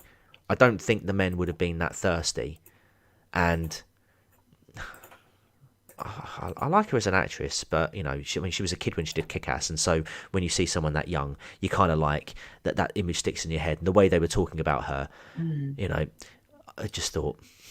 It's very Nonce Patrol. I was very much on Nonce Patrol at that point. Yeah, it's completely nuance free. Basically, it's the basic. And funny, this is something that, bless her, Chloe. I do like Chloe Grace Moretz. I think she's very talented. She was in a film that I think I know it's maybe not one you expect me to like, but an interesting film called Clouds of Silmaria. Not seen it. It probably wouldn't work for many people. It's quite niche. It's very meta, but she plays an upcoming actress who is a complete bitch in it, and it's quite interesting. She's good at playing nasty characters. But she's also she's very on the Bernie train. She's been very outspoken. She took time off from acting to volunteer on the Hillary Clinton campaign. Right. I mean, I do want to be clear though. The issues that I have with the film aren't with the actors and actresses. As far as I'm concerned, they get given the tools to work with, and they did the best job that they could. This is again, like the closer look would say, this is a writing issue. These are issues beyond it, and what we say about it doesn't in any way reflect what we think of the individuals who are performing the roles. It's just I can believe, Chloe did her best with the awful script she was given. Because Well, she you know, carries I mean, the whole movie. yeah, I mean, Yeah. the work, you know, I think I get the it. bits where she was in danger, she did a good job of portraying that, but I just don't think there was enough of it, because again, the script demanded that she be the heroine of the movie and that she do the one of the criticisms. I'm sure. Let me know when we get to it, because there was one of the criticisms that I saw and I just thought it was absolutely ridiculous. But it's to do with when we get outside of the turret. Oh, yes. Let me know when we get to that bit, and because I want to bring up one of the things that the people that the pro Shadow in the Clouds critics bring up and compare it to, and I'm just like, no, you don't understand, because if you actually understood how that scene was done, then you wouldn't be saying what you're saying. Sit down. I'll just let's join in on the Chloe Grace Moretz love train. I mean, yes, I liked her in Let Me In as well. Obviously, I really liked Kick Ass. She was pretty great. The first one, second one just felt weird. Weird movie. The second one. I don't recall seeing this. Oh no, I think I've seen the second one. Yeah. But the first one, yeah, I thought she was good in that. Yeah, I watched that a bunch of times. I really enjoyed it. I swear I've seen her in something else. Anyway, we shouldn't get distracted yet. And I saved this image as well, just because it's an example of how gorgeous this film is. The cinematographer is listed as Kit Fraser. Really good work. I mean, I think it's obviously doing the sort of Sin City 300 style of filmmaking. Basically, everyone must have been on green screens the whole time, with very limited actual set. I just see Star Wars. I just see Star Wars. Yeah. I don't know. I like this. I think this looks a bit gorgeous. Again, I think because it's so obviously CGI. No, fair play. I mean, you can tell it is, but I like the aesthetic that they've got going on here. So I just had to save this image because I thought it looked so nice. Yeah. And Oh, yeah. then I'm not going to take that away from the film. Then we get on to more Gremlin action. Very memorable Gremlin action. Yeah. I don't think we've talked enough about the first fight, really. Oh, do you want to? Well, we only kind of slightly talked about the her breaking her own finger, which is really, really bloody. She wasn't in danger when the thing was open. Yeah, you know what I mean? There's the fact she doesn't fly out. I forgot that there's actually. I do have a note on that. That yes, they do indeed. Yeah. Sorry, go ahead. She's not in danger of flying out. She knows it can already rip through metal, so having the hatch actually doesn't really help that much. I mean, I suppose it's a bit of armor and it's a lot to get through, but then she gets a gun out. Why is it not loaded? Why wouldn't she load it before going on? Would be kind of my thing. You've got the gun for self-defense. That's what it's there for. So why not have it loaded, ready for self-defense when you obviously need it? It's just completely unloaded, and then obviously, because she's an idiot and put a finger through, she can't load it properly. She can only put one bullet in, which she then fires through the metal at the thing, which she doesn't even know if she hit it, but then it's off. And yeah, it goes off. I don't know. I was just very disappointed by the whole thing. And then she is actually resourceful and picks up a bolt that she took off before that was on her lap and puts it through. And I'm like, that was nicely done. Yeah, but what she went for first was a thing at the bottom. It's like it looked like an emergency kind of thing you put through it. But that thing was on her lap. I think she picked it up from. So why not just do that in the first place? And then she's got a random wound on her chest. And I don't know how she got that wound, because when the hatch opens initially, it puts his hand on her face and just has the other arm up, not attacking her. And then she beats it off somehow with a broken arm. Yes. And then she punched him with her now not broken arm, apparently. Yeah. She fixed finger after that as well. I mean, that's pretty resourceful. I mean, It's I pretty guess I can give resourceful. it that. It's a good body horror scene. I think someone already who said it could be. I think was it Fez said it had good body horror potential. Massively agreed, because it's a kind of thing that you can imagine. Unlike other stuff in this movie, you can. Many people broken their finger. You can imagine the pain. But Oh, let's God, yeah. bear in mind that she has Yeah. fixed her finger, her broken finger. She's taped it back together. That finger is slightly out of action. Let's bear that in mind because the film won't. Well, her arm's supposed to be out of action. It isn't. She cut her hand, and yeah, I mean, a cut on her hand isn't that bad, to be fair. But yeah, her left arm shouldn't be in the film from the beginning, and definitely shouldn't be in the film after this. But then I remember as well, she shoots through the metal at the thing, and then obviously everyone's like, "What the hell?" So they're like, you know, Garrett, what the hell's going on? What was that? What was that noise? Was that a gunshot? And she's like, No, you must have misheard. And I'm there like, that's what you try and lie about. you just like say you saw a like she saw the Japanese Zero before as well, and she tried to report it and couldn't, and just say, "Oh, it's a Japanese Zero firing a warning shot from down there. It's through the clouds now." That would have been a better lie. Yeah. But no, she's just like, "Nah, you misheard." And he's like, 5 of us misheard. Are you joking?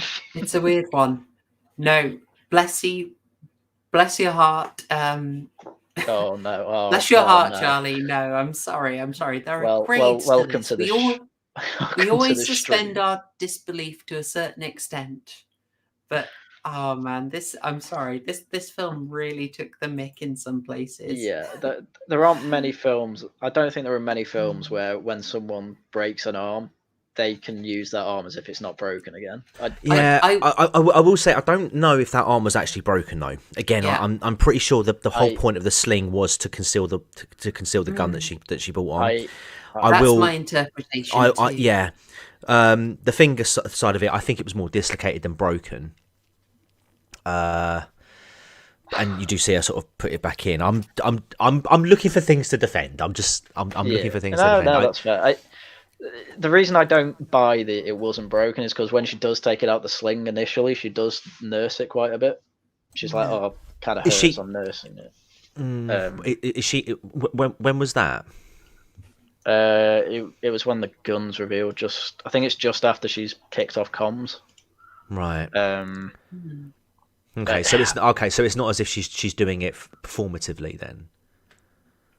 Well, I don't know who she'd be performing for. That's what I'm saying, because it's not like when she was on the plane, like, because I thought if it was after she shoved Dawn, I think his name is, or Dram, or whatever. Again, because you don't see these male characters enough, you don't really remember them. But you're not really supposed to care about them. No, but this is the thing. You're really not, are you? No. They are just filler, basically. And I think Horrorshow said it best. You know, you don't know which one. You know, they're all the same character, with the exception of Williams and Quaid. Yeah, it's a decision to keep them off screen for so much of it and just record their voices. That's what the problem is. That's why you don't tend to. Rob Roach, just clearly you've never seen a Stallone film. You can fight with many broken bones. That's very true. In fact, I saw, again, going back to that Tony Ferguson fight, I'm pretty sure he continued that fight with a broken arm, because the way that arm was bent. Oh God.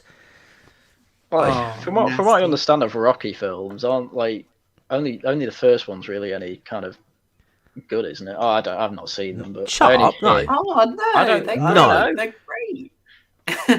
Look, I'm going off things I've heard. I know Rocky 4's terrible. Or was it 3? Nah, I'd say 5 is with Tommy Gunn, but again, Tommy, real boxer, real heavyweight champion. Rest in peace. Yeah, I mean, Tommy 5, Rocky 5 wasn't the greatest one. Yeah, I will. Rob, honestly, if we were doing a Schwarzenegger, actually, we are going to be doing a Schwarzenegger film. We've got one in the offing. When we eventually cover Running Man, it's going to be on a rogue stream, because I can't quite justify it as a horror film. When we do a rogue stream on it, we will we will be pointing this fun out, but I think there's a slight difference in that Schwarzenegger is always kind of winking at you, whereas I think this film is a lot more straight-faced. I just want to, before we go any further, I just want to point out, Rory, thank you so much. That is much appreciated. Oh, bless. I think there's a lot of Lefroy appreciation in this stream. I know I'm not the only one on a Lefroy tonight. That's much appreciated. Thank you so much. I'm on for a lemonade. Yes, and the lemonade as well, which is a valid choice. I respect your life choices. Yeah, so we've got that her finger is broken. Okay, are we okay to get to the second attack? Because I'm just like, I love this bit. Well, I mean, you have the reveal of the baby already. I mean, oh yes. Kind of all these scenes just show her, how much of a kind of idiot she is. Because then she starts bluffing, saying like, "Oh, you look in my package, you're gonna get a court-martialing," and they're all just like, "Shut up." Yeah. And then she actually, like, she never learns not to cry wolf in this film, despite the fact she's done it about 5 times by this point. Oh, also the accent's dropped now. Oh yeah, that was the thing where the the zeros come and she's like, I told you I was done playing nice or something like that. I wasn't Apologies, asking politely. There She was like, and because in the trailer we thought, no, she's let the accent slip, but it turns out the reason why it was intentional. She was masking her American. I don't know why she does this, but she's masking the American accent with a British accent. I don't know why she does that though. Yeah, there was no because she's interacting with people that she's never met before. Well, she has met one of them before. Well, yeah, but quite, okay, right. Talking spoiler alert, but I mean, but she wouldn't need to do that for that person, though, would she? Do you know what I mean? No, like, because if that person's in on it as well, like, you don't really need to fake it. Yeah, it's like why'd it have to be British? Yeah. Where's my bottle of water? and she loads a gun with like 5 bullets, and I don't get. Unless she only took 6 bullets. Like, oh no! You counted the bullets again. I did count the bullets, yeah. I don't. Yeah, I just don't get why she only put 5 in. Because usually when you put 5 in, depending on the type of revolver, that's usually a safety thing, so that it doesn't accidentally go off with the one in the chamber. Maybe one fell out the little tiny hole in the glass. Well, she's already used one, so so she might have only taken 6 bullets, but I don't know why she would. Well. If she only took 6 bullets, why wouldn't she already have had them in the gun? German accent would have been a good idea. Oh, that's true. Well, Guten Abend, mein Freund. Yeah. Mein Name ist Frau Garrett und ich bin ein Passenger of this ship. Yeah. So. Horrorshow could do it so much better. Yeah. I mean, I like to see German tonight. Vielleicht später können wir ein bisschen auf Deutsch reden, aber später. Okay. There you go. Yeah, and then and we've also missed another girls get it done moment where I don't mind this bit too much, where they're saying like force her out the hatch and they start controlling the turret from the outside. I don't know if you can do that on a B-17, but let's say you can. She does then jam the cog and then reroute the electrics. I mean, she might be part of the Women's Auxiliary Force, but she's American, so now I have no idea what to believe. That was something is that the point where she says, actually, I've got 200 hours confirmed flying, or so, 200 flight hours solo? Yeah. And when she said that, I was like, okay, solo flying, so how do you have the turret experience? Well, you see, she just channeled her inner Ray. Because if there were 3 zeros in the air in a line in that moment, gosh, yeah. Well, this is what I mean about the girls get it done moment. It's like she then takes it over. She's got full control of it, and she sees the Japanese plane coming up towards them, and then she's on the radio saying, "Oh, permission to fire." And then she waits, and there's like a "What the hell's going on?" And she repeats it like "permission to fire." What are they? They don't exactly say yes, but then she just says, "Oh, I was only doing it to be polite," and then shoots it. And this is after she's been shot at, like for about 5 seconds. And it's like, no, just at that point, don't even ask permission, just shoot. Like, don't try and do this girls get it done moment of, oh, I was just trying to be polite for you. Oh, I know what I'm doing. Shut up. So yeah, that annoyed me a bit. Clarified, yes. Charlie, I mean, possibly. We don't know. We don't know for certain. He says that 90% of the script is like his, so a lot of it's still in there. And I just can't tell. I don't get the vibe that it was reshoots, but I think they probably, when the director rewrote lots, I think she probably made sure to put the emphasis on the message a lot more. But let's be honest, like, Max Landis scripts, they get a little sloppy. They get a little crazy. This is the guy who wrote Bright, after all. Yeah.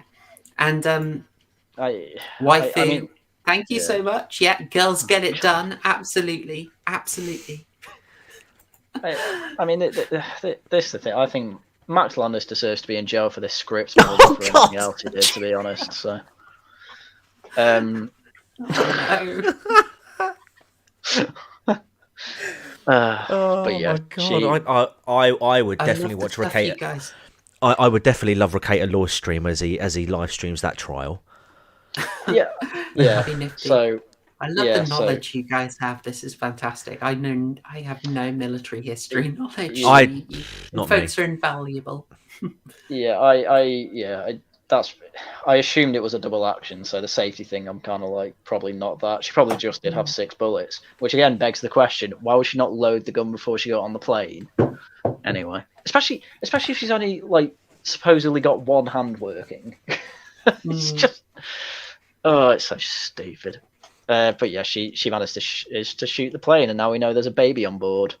Can I just say, when that reveal happened, man, I was so disappointed. Well, I was so disappointed. What were you thinking it was? Because I had my theory. You know, I genuinely thought it was a gremlin, yeah, like a baby gremlin, and that like it'd been captured, yeah. and they were going to take it to like some, I don't know, like Area 51 type place to do some sort of experiments on it or whatever. Yeah, because baby. the way that the film opens with that little cartoon animation, it's trying to make you sort of think, oh, nothing to see here, but it turns out that Garrett's actually part of a secret organization who actually know about the existence of these gremlins, and they want to study them to try and better understand them so they could combat against them, or build planes to be a bit more resistant to them, or something. Do you know what I mean? Some massive sort of like, these things are real and they are causing us havoc. No, it was a baby.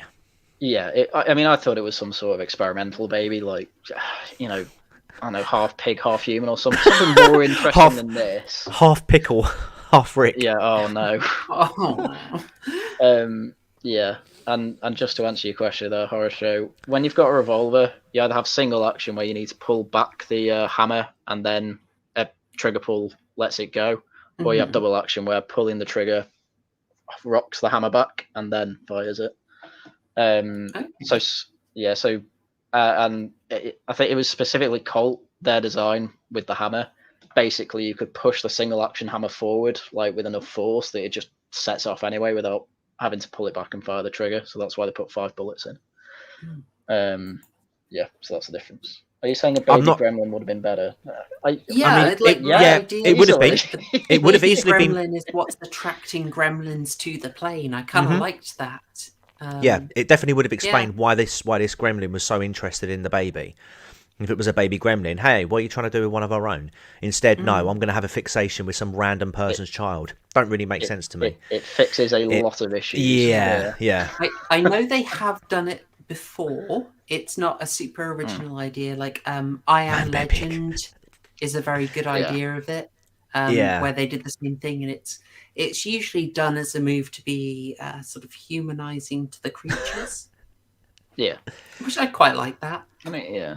I mean, it can be like, it could be that they have a secret lab that they're getting into on Samoa, and this is, from a pair they've captured or something. I don't know. But that would have been a lot more interesting than I snuck a baby on under false pretenses, like And- somehow bluffing my way through, despite being an obvious liar. and not only that as well, but it could have removed the Japanese air fighters, and it could have made the threat more central around like a pack of gremlins. Yeah. Because this film wasn't really consistent with what the main threat was. You know, that there's an idea that you bring in the old, if you know the Worf effect trope, where you have a really tough villain and then something else comes along and absolutely murks it to show you how big a threat it is. You Predator. could do that with like they're getting loads of trouble with the Zeros, and then those are just taken down by loads of gremlins. It's like, oh, it's like Predators in it when they make the when that giant ass Predator comes down and just completely wipes the floor with the standard Predator. I haven't seen Predators. Is that the Adrian Brody one? I think, yeah, the one with the autistic kid with superpowers. I'm not joking. That's a Robert Rodriguez directed one. I think so. I don't know which one my- it is, but it was. I think it was the latest one they did. Oh, the latest one. I think. Yeah. I think Critical Drinker, did a review of it. Oh, then it's yeah. I know the one you mean. I think they called that The Predator. That's yeah. He made me not want to see it, to be honest. I mean, it's ridiculous, but yeah. But, It just sort of mirrors what you're saying with, like, you have a big bad and then a bigger bad comes along out of nowhere, and that's kind of what happened in that film. Yeah. So that could have been things. So that's an idea we had, but no, it is her baby. It's just her baby that she's. It's just so funny. Remains remarkably quiet until it's opened, and then a lot of stuff isn't working in this. You'll note the idea that this is her go-to plan, and it gets slightly weirder as we go on into the. I know I am just going like harping on to this scene, but this scene is so so special. It's just it's the whole setup to it as well. Like engine 3 goes, the gremlin comes out. You can see where it is there. It comes out of that, and then it notices her in the turret again. It like goes towards her. She doesn't shoot it, I guess, because she might shoot the wing. So fair enough. Yeah, but it just kind of looks at her through the glass, and I'm like, throughout this whole time, I'm like, what is going on? Just smash the glass or something, because she's getting ready to shoot it and she doesn't, and I'm like, she's got the pistol aimed at it for ages, and I'm like, shoot it. I mean, literally, again, what is going to happen if you don't shoot it? Do shoot it. Go on. I don't know. I don't know, man. In that position, you can kind of think about all the things that are racing through her head at the moment. What if she misses and hits the baby? What? It's not got the baby at the moment. It's just looking at her through the, because this is before. Oh, this right, okay. Oh, because oh, right. Has it got the? I can't see that picture properly, but is it holding the basket or the bag? It does. Yeah, but it's a different. there. But So that this is. Oh, right. So the So this scene I'm bit's further talking on, about's way right. before this. Gotcha. This- Yeah. Why aren't you so- shooting it in that moment? Yeah. Yeah, because she's not shooting. It's point blank. I mean, she shoots through a piece of glass. As which we isn't established working. later on in the film, physics doesn't really matter in this movie. So yeah, Oh, why not? no. Go for it. Oh god, we're not at that scene. But then she just stares at it with the gun for ages. It's like, why wouldn't you shoot it? It's tried to kill you. It's tearing your plane apart. Obviously, you're gonna try and shoot it.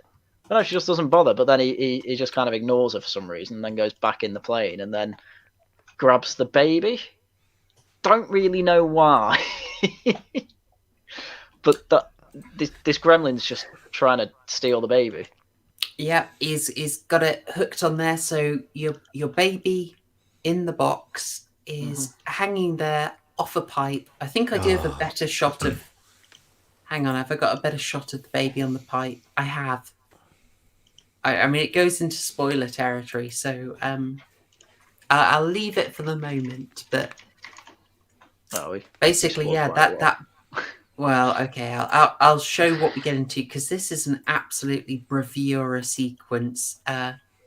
Image just saved as Shadow in the Clouds 14 lulls. .png. Nice. I mean, this was Oh. quite a sequence. Oh, it's so bad. So, yeah, we may as well get to this bit because I love it so much. because I'm rewatching these scenes and I'm like, oh, surely I'm nearly up to this scene now. But no, between the scene I was talking about where she doesn't shoot it and it goes back in the plane until now, she doesn't actually tell anyone that it's gone back in the plane. She doesn't tell them that they're in danger or anything. She just starts going on about why she's got a baby and all that. And as we've gone through, her husband was abusive. I cheated on him. And now I'm trying to get far away, and it's like, oh, boo hoo, you're like, I don't like you. Oh, Bilbo, you wait. I've saved doing- the video of the stunt. she has incredible grip for someone who, on one hand, has a big slice through it, and on the other hand, has broken fingers and a broken arm. Yeah. You have to and I know remember the they're gonna be broken fingers because this film did not. Confirmed broken fingers, and I suspect. But Harry, you don't know how far she will go. Oh, that bloody lie! Just the fact that they say it twice as well. It's like they didn't get it the first time. Like, I get it. She's trying to hype herself up, but it's cringe. It's just really cringe. It is bad. Oh yeah, she starts doing the Spider Girl thing, and as soon as she starts doing that, the turret happens to fall out. Yeah, she comes out and the screen slowly rotates. Oh my over. god! I like that. Oh, I will say I did like that bit where it sort of like flipped you round. Stylistically, it's glorious. I thought it looks gorgeous. What can I say? I mean, yeah. Sorry, as well, can we just mention she fires 3 shots at the gremlin while it's got the baby? Oh yeah. So, This is why I was like, why are you talking about shooting it? Because like, there's a lot of risk, there's a lot of play here. But actually, when you put it like that, then she decides, actually, now it's got my baby. Now I'm going to start unloading on it. Oh yeah, and then she starts trying to climb over to it because it's scared off. So this bit's intrigued because this is the bit that I was mentioning earlier, where you had some of the, and again, it's okay to like the film. You're wrong, but it's okay. Where sort of like the pro show Shadow in the Clouds critics were saying, like, so when Chloe Moretz does this scene, it's bad, it's unrealistic. But when Tom Cruise does this scene in Mission Impossible, where he's hanging off the side of a plane, that's all right, is it? Yeah, because Tom Cruise is actually hanging off the side of a plane. Yes. Yeah. No. He's like, there's no the only thing that's being CGI'd is the belt that's holding him to the side of it. I mean, like, say what you want about Tom Cruise, the man is a mad lad for doing his own stunts and those kind of stunts. Yeah, I was really put off by this scene as well, because this plane's going anywhere between 150 and 200 miles an hour, but she's clearly just got kind of a fan under her to make her hair go like a bit windy. Yeah, it just looks really bad. It's inventive, and it's also, there's the kind of irony here of they've obviously shot this Batman style. Yeah. Gosh, where is it? It's true. Sorry, it's true. There we go. They used this technique, frankly, guys. This is what happened. It's done by perspective. Yeah. Now this is because, like me, of course, Chloe Grace Moretz cannot, do all that body weight stunt work. She can't. She's only a woman. But it's kind of weird to do this perspective shift and make it clear that's how they're doing it, which sort of draws attention to the fact that she wasn't really doing it, if you get my point. I don't know why they didn't even hold it upside down. It was just a weird choice. Yeah, it's actually really obvious the way she's holding the stuff as well. Because again, Tom Cruise, when he did the sort of the plane stunt, he was strapped to it. Don't get me wrong, he was absolutely straight. He was absolutely strapped to it. They could have done the same with Chloe Moretz's character, and just CGI'd out that bit. I mean, look, it's a CGI scene anyway. What's a little more CGI between friends? Yeah, I thought it was so bad. Yeah, it's very obvious, and it's sort of because it's drawing attention to the fact that she couldn't physically do it. And that's fine. Her physical strength is absolutely crucial to the scene. Yeah, kind of works against it. Yeah, but again, like that's fine if she can't actually do it. But then again, there's ways that she can be supported through that scene rather than just sort of making it look like she's upside down. Rather than having to change the entire perspective of it, like I say, they could have just they could have used like harnesses and stuff and just CGI'd those out. Again, they did it for Tom Cruise. Why can't they do it for her? Gee, I wonder. And yet, now shout me down if you want. Boo. I do think Chloe Grace Moretz sells it. Oh, again, it's not a criticism of her performance. She's, she's a good actress, and she's working with the best of the tools that she's been given. This isn't criticizing her as an actress. It's just the decision making processes that go into these scenes and script writing and just everything about it. I mean, she kind of reminds me of Bruce Campbell in the Evil Dead movies. Like in those, he was frequently like literally just given a dummy to work with, and he has to sell it. And she reminds me of that. She's been given a really ridiculous thing to do, and she just, I think, puts 120% in, and she just tries to sell it. And they've got the synth wave pumping, I was having a great time. Can we talk about the synth wave throughout this film? Now, I've started to have a bit of an appreciation for synth wave since you started using that introduction. But it was so out of place in this film. Yeah, I didn't like it. It was ridiculously out of place. I mean, if this was supposed to be a horror film, using the synth wave in the way that they did was just completely inappropriate. And it kept changing between horror film and some sort of like 1940s action film. I mean, I get it, you can have horror action films, but it wasn't a horror action film. It was a horror and then an action film and then a horror film. It just kept changing its tone, and it was again, it was really it was just frustrating. It was just it was just like pick one or be both, but you can't be one and the other. It wasn't. I was just going to say, we went through some reviews, me and Proper Horror Show. Quite a few of them refer to this film as sci-fi, and I don't know why. I mean, the only sci-fi element, I suppose, would be the gremlin. The synth wave. Well, not even the gremlins.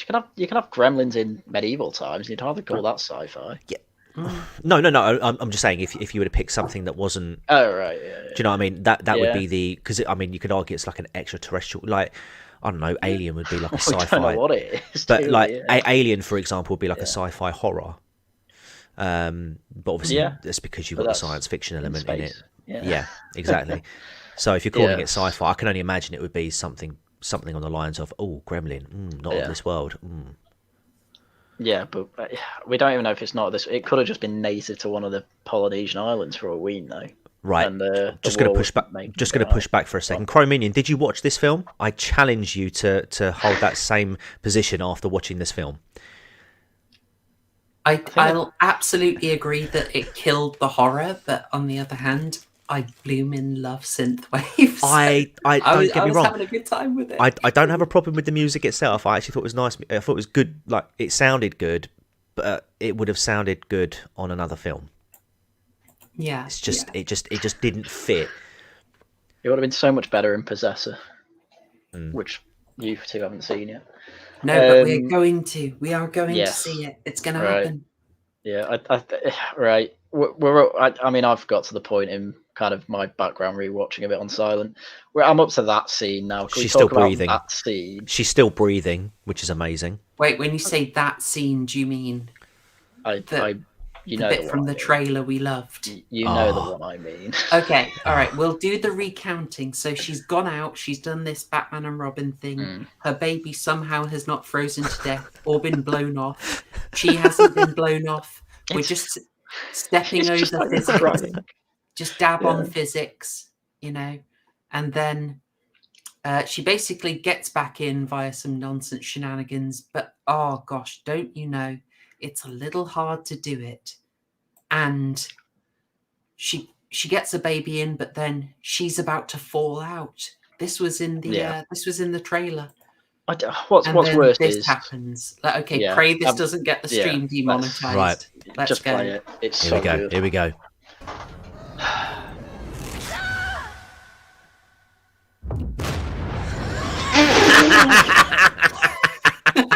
They literally did it. So They bad.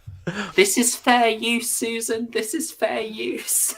Oh my god. It's Wait, good can still you- image can- as well, isn't it? Well, could you freeze it on the actual explosion? I want to see her engulfed. Okay, we're gonna go frame right. by frame. It's as well. What she gets caught on is a random nut or bolt. Sorry, and it's her bloody. It's her bandaging, her makeshift bandaging, and Wait, hang on, her fingers there. Oh gosh, the broken. yeah, she's not fingers. caught by the finger. It's it's the bandaging, which would just slip off her hand if that happened. She's dead. No, That kid's physics. yeah, but that kid's an orphan now. Let's be honest. I love as well how she clearly is blown up, kind of back down, and then when she gets in the plane, she's 180'd. Yeah. Oh god, as well. You're right. I love That I is love how that is the attention to detail we love, Haryan. yeah, I love. Oh no, I she love- flips. Hero. She flips round, doesn't she? Does she? Yeah. Frame by frame. There you go. Flip. No, she dies. Oh, yeah, no, she has flipped at this point. Well, yeah, but she just this isn't how physics works. What? I know this isn't how physics works, but we're obviously not in the same universe, are we? What would At have this made point. this? What would have made that scene 10 times better is if kind of she landed there and then they turn her over and she's just got shrapnel in her and she's clearly dead and just bleeding out on the floor. That would have made it so much more entertaining. and that little bit more realistic as well. And then like they're clearly still in a dogfight as well. One of the gunners, the one that's been like, "Oh, I want to shag you," like the whole time. He just looks at her in amazement. As to be fair, if this happened in real life, I'd probably be shocked. He Yeah. made But at the the same time, face zeros. just dude. like I did. Yeah. You know, that was my face when they did the. How was he Just, not laughing his arse off though? Because I mean, I remember when we watched this on stream when we looked at the trailer. Yeah. Yeah. Oh mate, chaos ensued. Or am I right? It was just I like couldn't stop laughing. it's done. Yeah. But again, remembering that she did this climbing over the underside of a moving plane with a Yeah. broken finger. And then exactly. And then he's just so shocked that he ends up getting perfectly shot through the chest once by a machine gun from a plane, which I'm gonna have to check the caliber because it looks like he's basically shot with a pistol round, but aircraft will have had machine guns. He gets ripped up. Would It's you not guys mind too me bad. basically summarizing the next bit as she kind of just goes through meeting lots of the other crew and anyone who isn't. Yeah. No, go for it. But yeah, People basically just make sexist comments and then get ripped apart by machine guns, and she dodges it. Yeah. Although one she- person makes a racist comment, It's true. Neat. and then because he wasn't happy with Williams flying the plane. No, Still. no. It's just this weird montage where the characters that we've basically not seen all film or been told to care about just get murked. There is kind of a nice fight that she has when the gremlin comes back in and attacks the Scottish guy. Oh, it's so stupid. There's interesting blocking because she just kind of decides to get involved and she carries the baby with her to the fight. Oh, it's so And then stupid. she just sort of walks up and gets punched. It's a weird one. Oh She yeah, has a gun. yeah. And who cares if she shoots the Scottish guy? He's a sexist. Yeah, the world will be a better place. You know, this is what the film's telling me. She could have kept the baby at the back of the plane. Yeah. It would have been fine. Yeah. Oh, Yeah. it doesn't make any sense. To be fair, Harry, and she could have kept the baby on the ground, and it would have been fine. She could have done a lot. But yeah, she just kind of walks up to them while the Scottish guy and the gremlin are fighting. And then they both just kind of stop and the gremlin looks at her and then just whips her with the tail. And I'm like, Yeah. what? I don't. Did she even get the gun out at that point? There's a gunshot there, I think. I'm sorry. Did she drop it? Oh no, it's She no, drops it's, it. it's the Scottish guy's gun. Ah, Yeah. okay. No, she definitely still has a gun on her because she shoots it twice. Okay. Which is the right amount of bullets that she put in the first place. So why do all the bad films? Why is it that all the bad films can count bullets? I don't get it. Silent Night, Deadly Night 2 did this. It counted the bullets, right? I feel like at this point we should probably recap that Yeah. what she's decided to do. That her plan, because her husband is rough and abusive, so her human husband, rough and abusive, she decides to take the baby, smuggle it out, forge papers, flee on an airplane. We also find out she's strong enough to climb on the side of a plane. You'll later see her physically beat the crap out of this monster that's killing a couple of regular males. But apparently her husband is too much of a challenge for her. That can literally eat planes, I might add. Yeah, it's a little hard to. Bot Patrol. I don't know. I kind of feel like she could have taken care of the husband. Oh, What do you reckon? easily. Yeah, easily. I'm sorry. We're still on What this I mean is, gremlin like, fight, aren't we? women will literally do this rather than kill their abusive husband.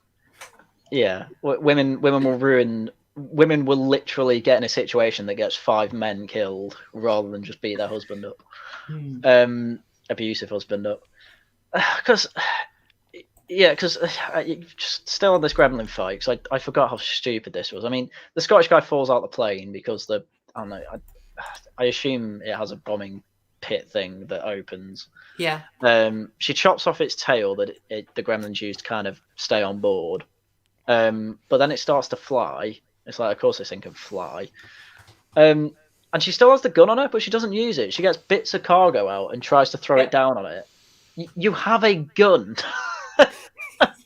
that you're not using and would be much better for trying to shoot the thing out the air, even though you have 2 bullets left. So yeah, she just drops like 4 bits of cargo down and then it just flies off. Then she goes around the plane again while they're still being attacked by the last Zero. And she's still got the package on her the whole time instead of being like, right, keep it in the cockpit, keep her safe. Because if that plane goes down, that baby's dead no matter where it is. You also find out that suddenly you get a bit of a jump scare that her, the guy who's her lover. We didn't make a big deal of this because it's just not really important. And frankly, she shows you later that this guy's, how can I say, a little bitch that she doesn't respect. So I'm not going to respect him more than the film does. We find out that he actually survived being shot by an airplane machine gun. So, as you do, he's got that going for him. And then she's here with Williams, the only member of the crew not to make sexist, homophobic, or racist remarks. Interestingly, he is the perfect man. Apparently, he's fun. He's fun. Yeah, because the guy at the shooter at the back's like, oh my god, that racial slurs flying the plane. 2 seconds later, gets shot. It's like, I get it, film. Don't worry. Yes, we picked up the message. Anyway, yeah. I mean, he does a good job. Of the actors who's actually on screen, he's pretty good. Yeah. For what he's allowed to do.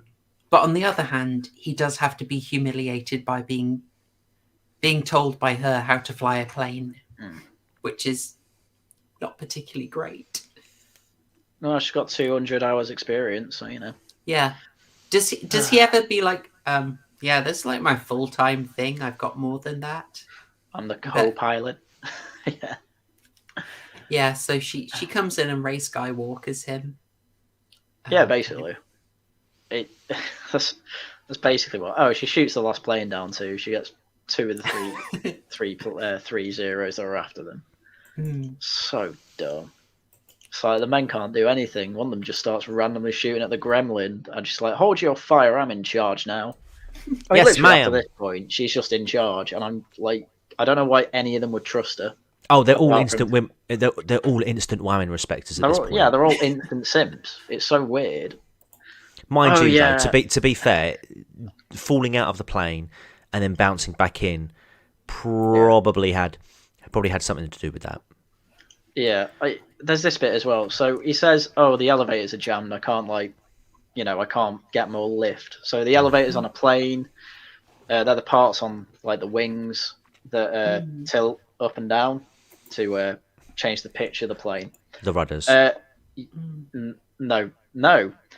This is the issue I had. If the Right. elevators are jammed, she said, "Oh, just roll it then." You need the elevators to roll the plane. Oh yeah. Oh, but Otherwise, how the hell can you change like which wing goes up and down? So massive plot hole there. And then she says, "Oh, roll it through," and he's like, "Oh, okay, rudder." He says like rudder to the left or something. He says uses the full left or something full like left, that. yeah. Yeah, the rudder. No, you can't. No, the rudder's the thing. You know how at the back of the plane you've got like kind of two wings going out and a bit going up. The rudder's on the bit going up that goes Yeah. left or right, and that's to slightly kind of change which direction the plane's going. It can't flip it. No, Dumb. they're all dead. Yeah, This is not how planes work. yeah. But they do survive. They do survive the Yes. crash. They all end up here, you know. The baby survives the crash, amazingly. How? Yeah, I mean The baby they has all- survived being the freezing temperatures outside, has survived, you know, being sucked out into the ether by the velocity, and has survived a plane crash. So this baby is doing pretty darn well. Baby's just been like type in IDDQD No, the no, whole right. time. Oh, it's all vintage game references tonight, isn't it? Yeah. It's, And yeah, they arrive. Isn't that great? yeah, they do. They all a survived, fire- A fire's heating up an oxygen tank. Jeez, everyone, get out! Yeah. One issue after the other. And yeah, they finally get out just before the plane explodes. Okay, neat. And then they're all here. You know, one perfectly healthy man. Obviously, Williams has got a gammy leg. They basically ignore Williams, though. They give him a rough time. Yeah, and then Quaid's there, and then he can finally talk to Garrett alone, and he's like, "Oh, please," gets on one knee, he's like, "Oh, please marry," and then all of a sudden, oh, action scene again.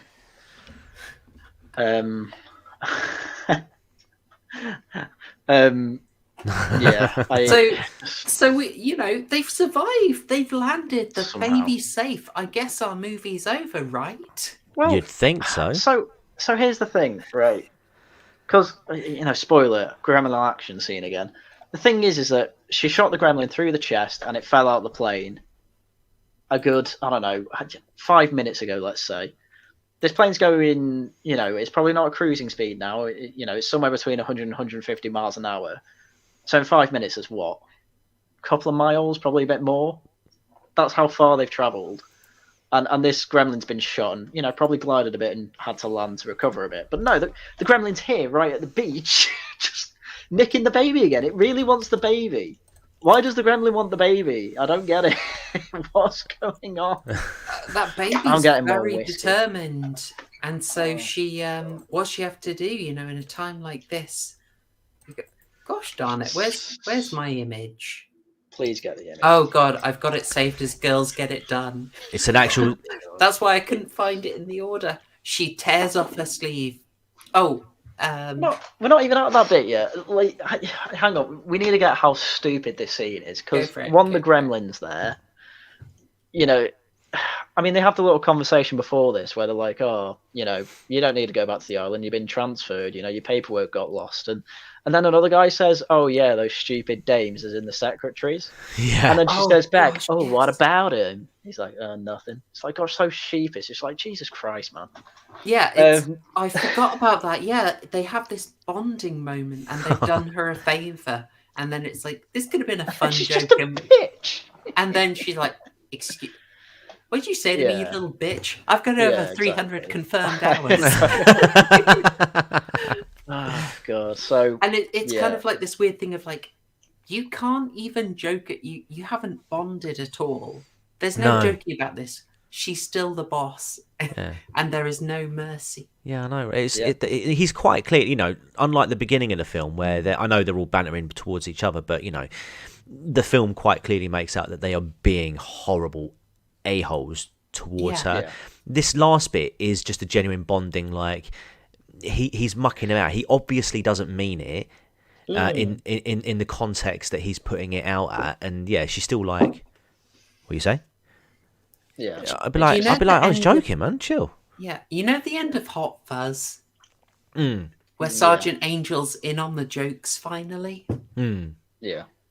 That's kind of how this should have been. Yeah, it should have been. I was half expecting her to turn around and be like, oh, yeah, I know, right? But when that didn't happen, I was just like, oh, for God's sake, man, you can't even just have like one little moment. Man. No, she's a humanless bitch. Yeah. Sorry, I'm really trying to get this stream demonetized. Oh, damn you, Harriet. Sorry, Horrorshows made enough in super chats to make up for it. Yeah, it's all good, baby. Thanks, guys. Thank you. I really appreciate it. I think you covered my Adobe fees for the month, so I kind of love you for that. Excellent. She wasn't just flying the plane; she was lifting it too. Do you even lift, bro? Do you even lift, bro? Gun show. Yeah, and then you know they're having a heartwarming moment. The husband, Quaid, is about to propose. Even though he knows she's still married, so she would have said yes because she watches Vorsh's live streams. She's still married, but it's kind of like I wouldn't blame her if she makes a whole new identity on Samara anyway. I didn't mind that. Yeah. You're not really thinking about that after you've nearly died together. I know, right? But before he can actually ask the question, it's like, he's pushed out of the way and the gremlin's running away through this water with the package. Spoiler, I already said that, but somehow it's managed to run the 2 miles in about 20 seconds or whatever to get there. So what does she do, Haryan? So this gremlin's running quite quickly down this pond thing or lagoon. Oh my god! Shallows. And it's kind of like constantly checking its back, like, oh, they're following me. And then at one point, it turns around completely, and it looks a bit bewildered and confused, like, what the hell? And then, it turns around again. It turns around again, and she just, smacked it in the face. Like, total teleportation. Oh. She hit. I'm still like, she just hits it with a piece of wood. I don't know where she got the wood from. Where'd she get the wood? How did she get there? What the heck? A piece of metal from the plane makes a lot more sense there. Unless it was a bit of driftwood in the thing, whatever. But who cares? This is the stupid bit though.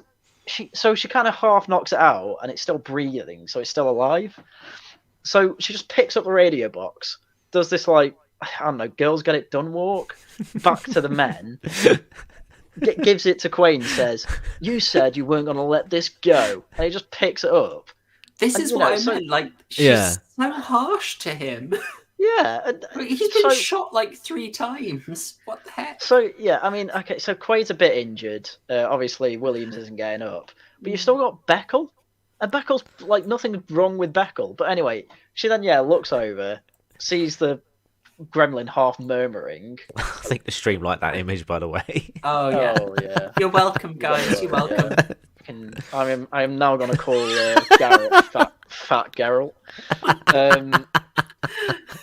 She ripped. Chloe Grace Mickey Rourke. Oh, thank you so much. I love the direction this channel's going. I love it.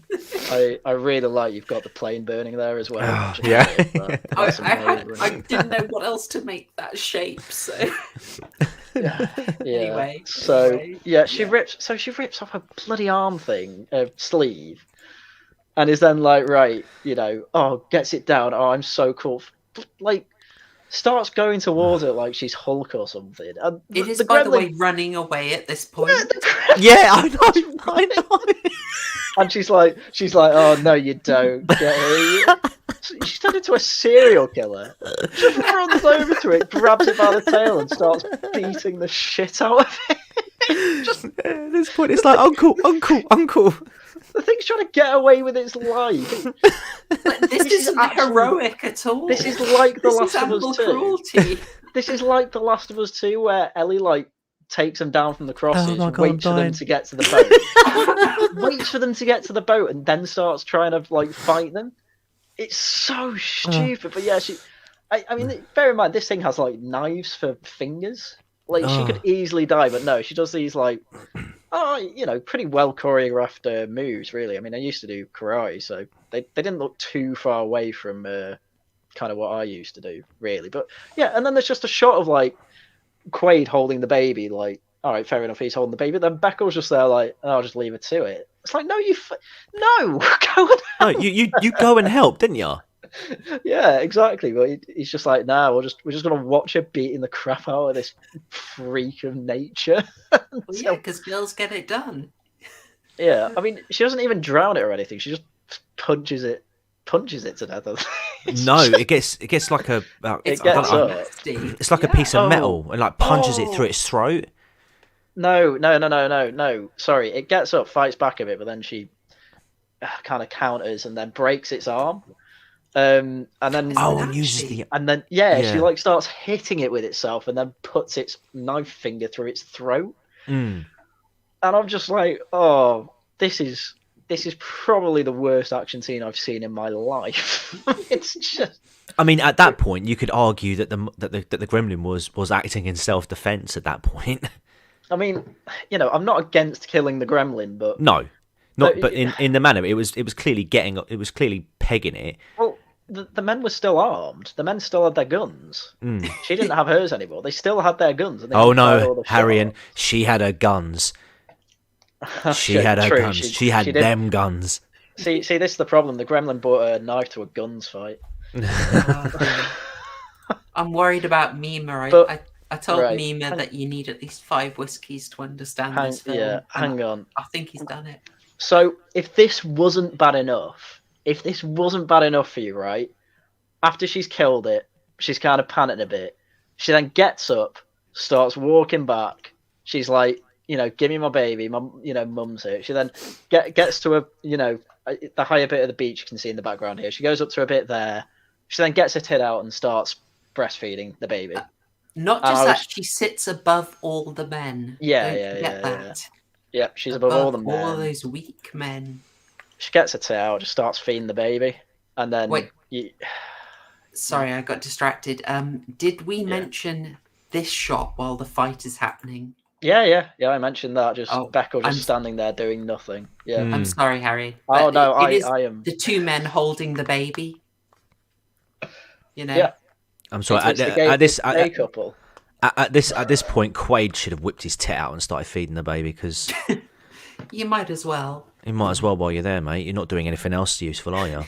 Yeah, I mean, and then you've got this, symbolism of her like feeding the baby. Oh, she's the strong woman, and it goes to a close-up shot of the Fool's Errand pin-up girl just bursting into flames, which I think are clearly CGI'd as well. I've got that. And why did they have this in? Because they were burning down sexism. Girls get it done. Girls I want to get see it done. 2,000 comments. Guys, can we have girls get it done in the chat? We need it. Put a G if you think girls get it done. Yeah, G in the chat for girls get it done. Perfect. Yeah, so that's exactly how I read it. They've got the sexist image of the woman, and they burnt it because the new image of woman is girls getting it done. It's Chloe Grace Moretz beating a gremlin to death. That's what it is. That was trying to escape. That was trying to escape. Don't worry, it's technically a prisoner of war, maybe, and shouldn't have been. Maybe it was a war crime. Who knows? But And then good. Girls are getting it done. Thank all you. All over the chat tonight. This the is beautiful. patriarchy has had its own knife finger put it through its neck. Oh, so good. Wow. This is feminism in action. I'm so proud, guys. I love you for this. Oh, Queen Boudica Radiant. Hey, good to see you again. This is wonderful. Susan is going to be so proud of us tonight. This is fantastic. See, this is how you spread a positive message of feminism. Yeah. Girls get it done.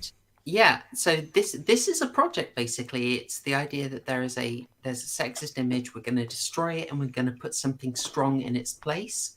That's kind of unarguable. That's very much what they're going for. They sort of had to, triple down on it because of the Max Landis stuff, and then they really want to hone the message in with this. What plays during the credits? Oh, do you know what? I actually Sound of Love by Kate Bush and this garbage. Yes. when I first watched this, I didn't actually stick around for the end credits. I was like, I've stuck around for 83 minutes. That's enough. And then when I watched it today, I messaged you. I was like, I didn't even see this. This is hilarious. Yeah, ironically, it's a load of propaganda footage of the Whammons. Oh, it's obviously propaganda footage. None of this is like candid, is it? No. But this is kind of the thing that I thought was kind of interesting. Like the ironic tragedy of this film is that it wanted to try and say, like, you're forgetting about women in war. You're forgetting about women's service in the war. And it's like, yeah, okay, fine.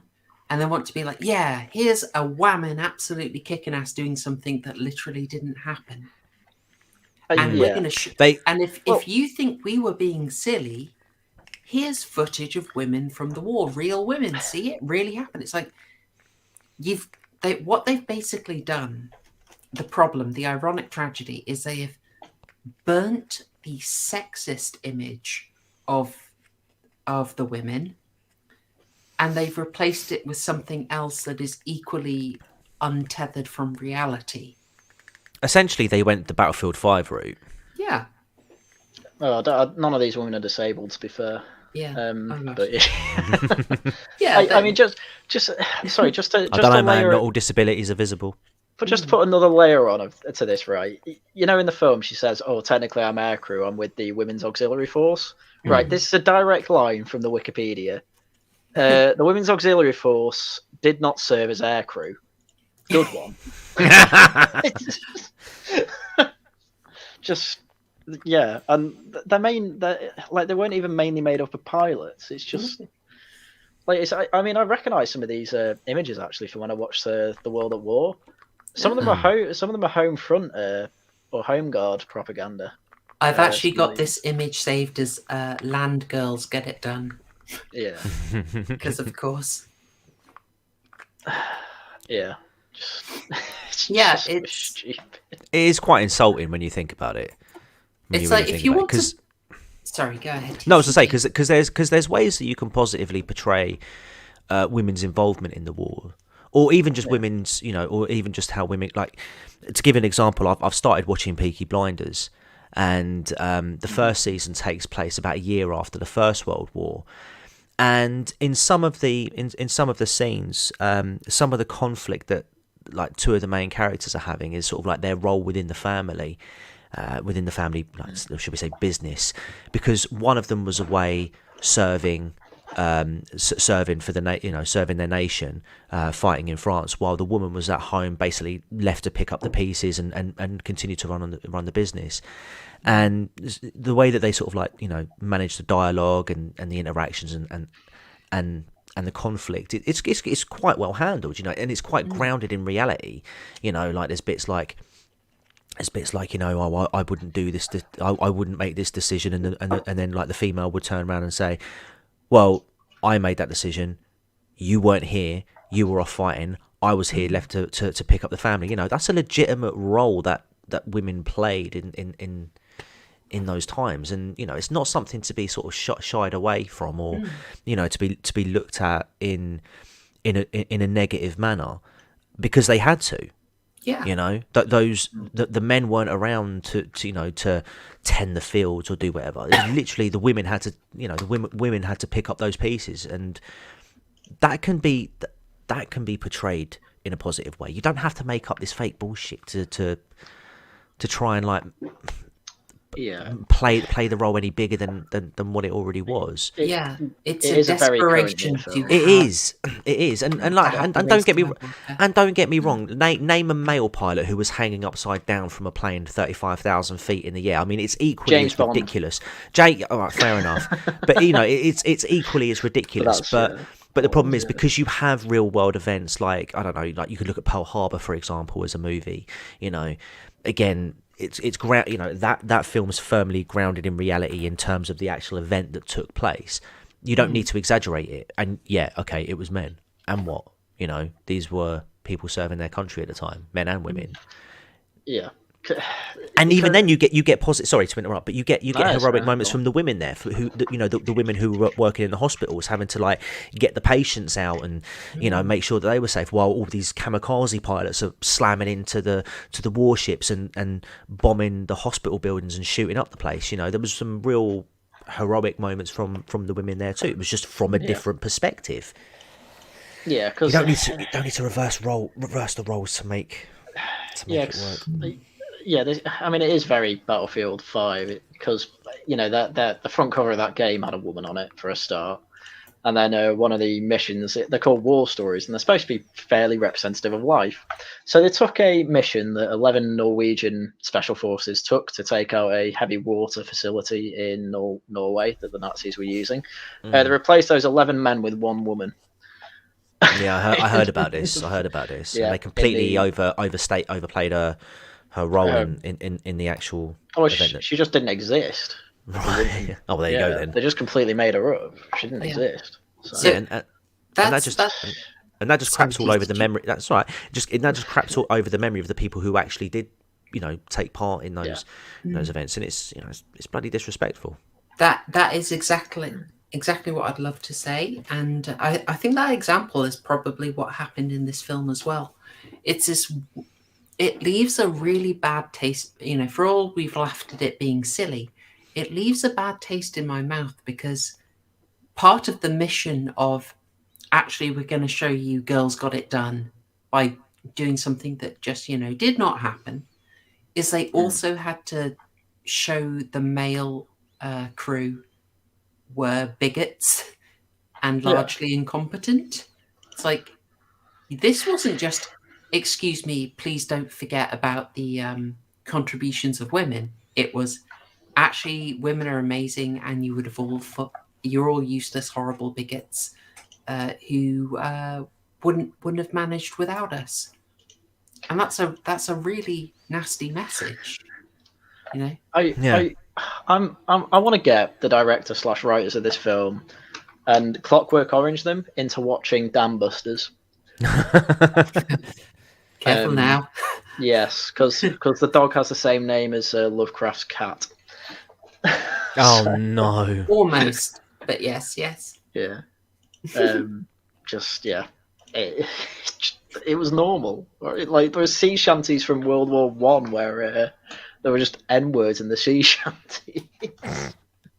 Because you know, Britain had a global empire at that point, and it's like, oh, you know, I don't see many black people in the Navy, but I did, and that's what one of the songs is about. But they don't call him a black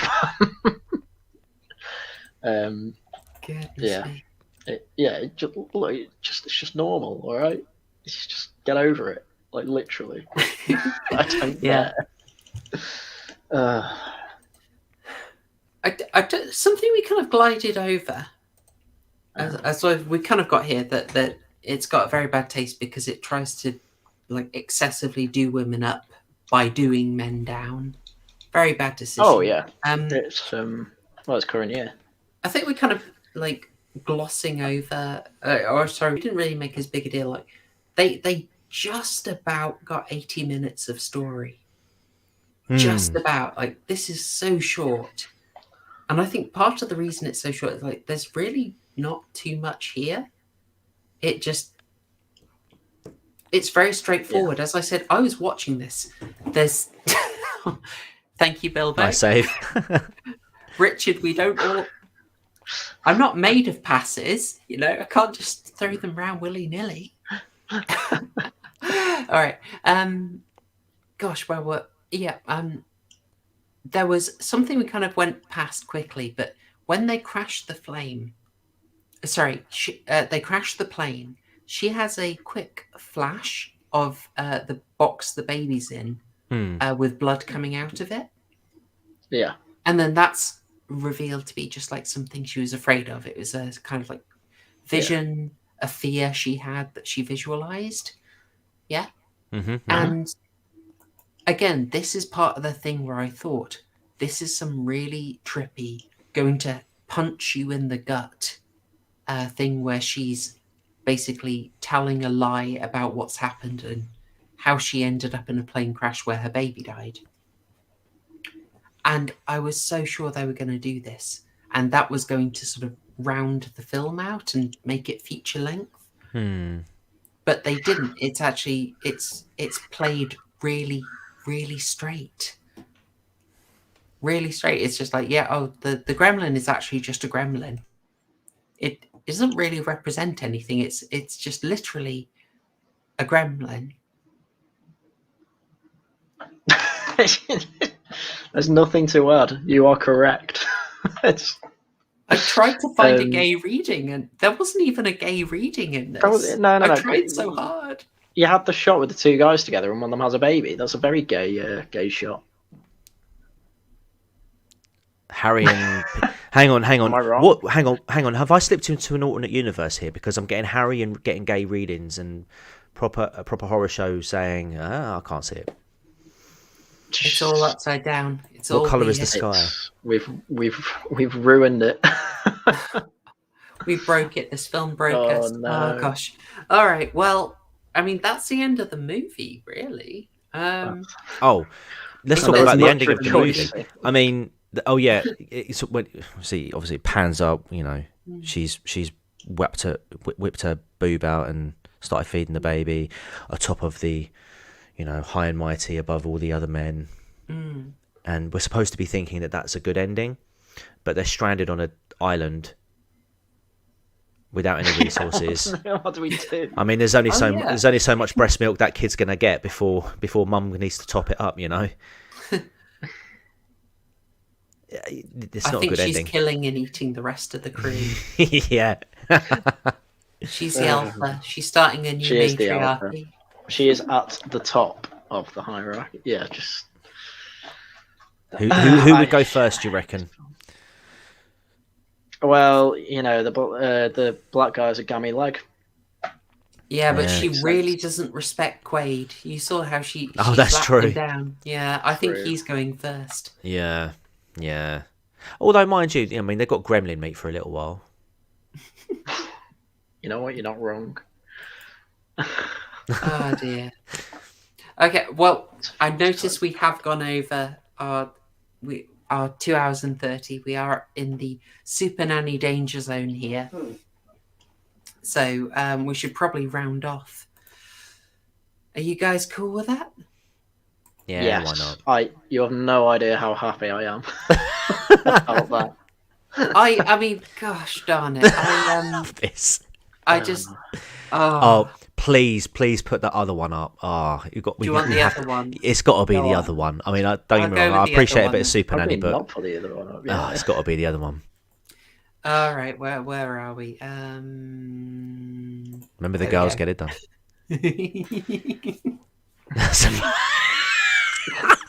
I was going to do one of the other Last of Us memes as well. Oh, as a no. bonus, but I ran out of time. Oh, no. All right. Okay, folks, we're going to go on to closing thoughts and scores. So get your scores in if you saw this, or take a random guess. I like seeing scores based on what we said about the movie. If I see any positivity, I'm going to lose my mind. No, this doesn't bode well. Okay, TCG, would you like to go first? Go on then. Right. I mean, I think we've said everything there needs to be said about this film. I think it's something that was written by AI. I can't see a human writing 10% of this, let alone 90% of it. It shouldn't exist. It just shouldn't exist. It's just so bad, and it's not like bad. It's good. It's just bad. There's so much wrong with this film. You sound so defeated. I was defeated after watching this. I didn't get one moment where I thought, oh, this is good. I mean, I laughed at certain points of it, but it's just because it was so ridiculous, and you're using a actual historical, moment in time, World War II, and just twisting the roles that people played and presenting people in such a specific way to demean them, and I just didn't respect it. Did not respect it. If I was being generous, I'd give it 2 out of 12 burgers, but I'm not generous. This gets half. Half a Gets stingy half a burger. I hated it. Is that top half? Does it have any, meat in it? Is it a No, vegan burger? it's literally just the baps, half, like cut in half, with worse than half baps in this thrown film. away. Well, that's the only reason why it's getting half, because you're only getting half of a pear. That's it. Nice. So Nice. yeah. Oh, this is getting brutal here. Oh no, not the plant-based burgers. Oh no. Oh no. Oh dear. Excellent. All right. Yeah. I'll do mine and we'll finish on yours, Haryan. I'm not as harsh. You've heard the crazy problems I had with this, and the fact that I basically made up a different movie in my head that I was like, this is going to turn into a good one. There's a great twist coming, guys. We're gonna get sucker punched. It's gonna be amazing, surely. And they didn't, alas. But I like the cinematography. I like the synth wave. I thought the CGI on the gremlin was pretty good. And I have to go hats off to Chloe Grace Moretz, because this film, it's like it's her film. She's all over it. She's holding the whole thing up. And I think she's given a blooming difficult job. And I think if it were a different actor, I'd have probably turned off, but she's very watchable. Even when she's doing ridiculous stuff, she just works the material. But, oh, gosh darn it. Gosh darn it. The messaging was so terrible. 3 burgers. Excessive cheese. Went in with high hopes. Why? But why? I kind of did as well. I thought it would get through it would pass the Wiseau threshold and just be ridiculous fun. But it was. Thank you, Slim. Much appreciated. Hey. Much appreciated. 12 for 3. We do like Booba. It's got to be a 12 alone for that image that you've got up on screen at the moment. Yeah. It did inspire us to create this. Yeah. Maybe I should give it another half for that. No, I'm not going to do that. It doesn't deserve your credit. Okay. So that's it. I go 3 with absolutely tons of cheese. Mima, I cannot disagree. It's the morning after score for Mima. Bless you. I will back up what you said about Chloe Moretz. I mean, again, this isn't a criticism of her performance. She was good. She did a good job. It was just everything else around. And again, the other cast as well. Like, I'd actually felt sorry for the male cast as well, because they didn't really get a lot of time to be in the film, really. Yeah. I'll admit, the way that they were communicating through the radio through a large portion of the film, they would have been quite challenging to try and build, try and get character building going on just through that mode of communication.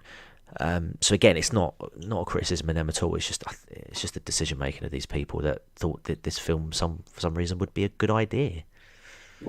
Yeah. Oh dear.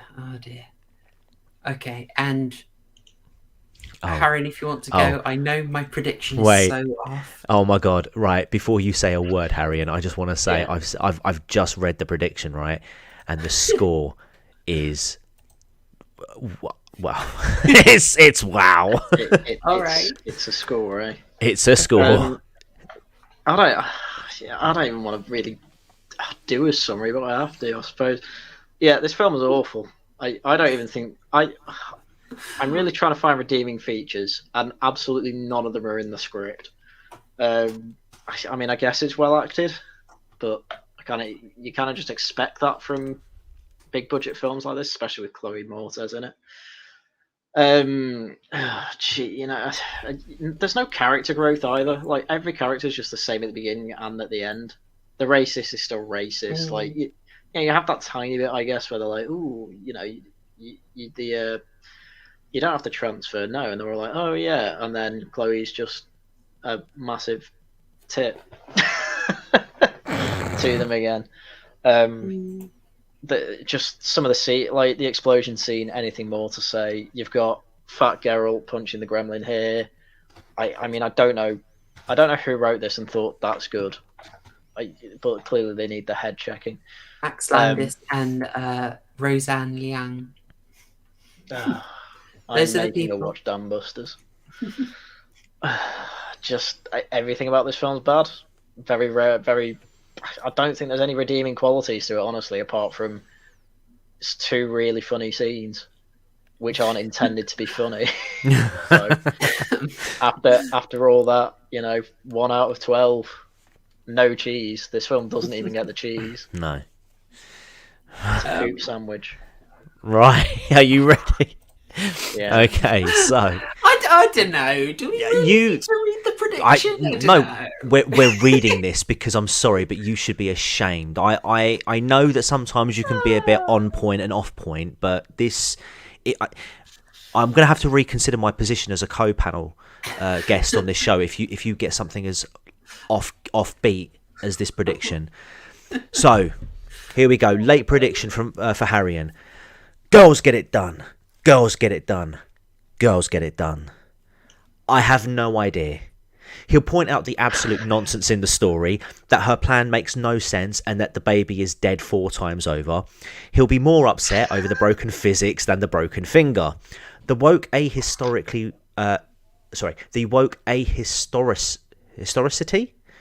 Yeah, will historicity. Yeah. That's the word. Will also be noted. But I think it might make it cross the Wiseau threshold for him, as in Tommy Wiseau. It's daft enough to be unintentionally funny. He'll likely enjoy the look of it too.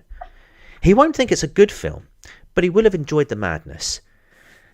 He gives it 8 burgers, triple cheese, a splash of ketchup. Girls get it done. That can't be a serious rating. 8. What made you put 8?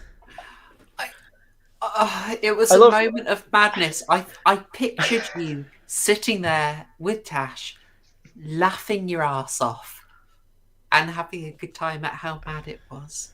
But there's only 2 scenes that are like so bad they're funny. It doesn't even get close to like. Look, I misread it. Historicity.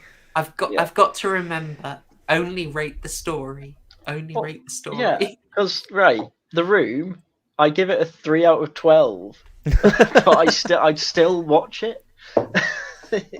I still like it. Yeah, you should know by now. Subjectivity is out the window. I will save the day. I will say I don't regret watching this film because when we covered the trailer, it had to be done. Oh yeah. It absolutely had to be done. So I don't regret it in that regard. And like I say, there were the acting performances were good enough. I think it's just the story. I mean, like I said earlier, if it knew what kind of film if it wanted to be, if it wanted to be a horror action film, yep, certainly you can do that. But you can't be a horror and then an action film and then a horror film. Like we were saying, if change what's in the box, change it to a baby gremlin, get rid of the Japanese fighter pilots. This is just a standard delivery mission that they're doing. Keep it that way and have the gremlins trying to retrieve the kid. Make Chloe Moretz's character be on a mission where they're trying to study these things. Do you know what I mean? It's just there was no sense of direction. The gremlin didn't need to be in this film, but equally, if you didn't have the gremlin, you needed the Jap fighters. If you didn't have the Japanese fighters, you needed the gremlin. But it just none of it meshes. Yeah. Okay. I'll take the L on that one. I was hugely out on my prediction. I can't believe. Don't ever do that again. Yeah, this isn't even About- the first. There must have been one where I was like, this was really bad, but really funny. I wasn't sure. Like- I thought it'd get through the Wiseau threshold for you, like it would reach so bad it's good. But I've but I got to think- remember, you don't vote. You don't do The- subjective doesn't- scores. But the acting in that, but don't forget in the room, the acting is also terrible. That's one of because again, that this is also helps. you know it's a terrible film all round. Like every component of that film is terrible to the point that you can respect the art behind it. But this is a film that's trying to take itself seriously, that's trying to deliver some sort of serious message, but getting it all completely wrong. Oh, hi, Mark.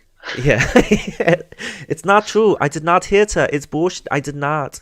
Oh, hi, Mark. Oh, hi, Mark. Amazing times. Lisa, you're no, was it Lisa? You're tearing me apart. You're tearing me apart, Lisa. Oh, you're my favorite customer. Hi, doggy. Yeah. Oh yeah.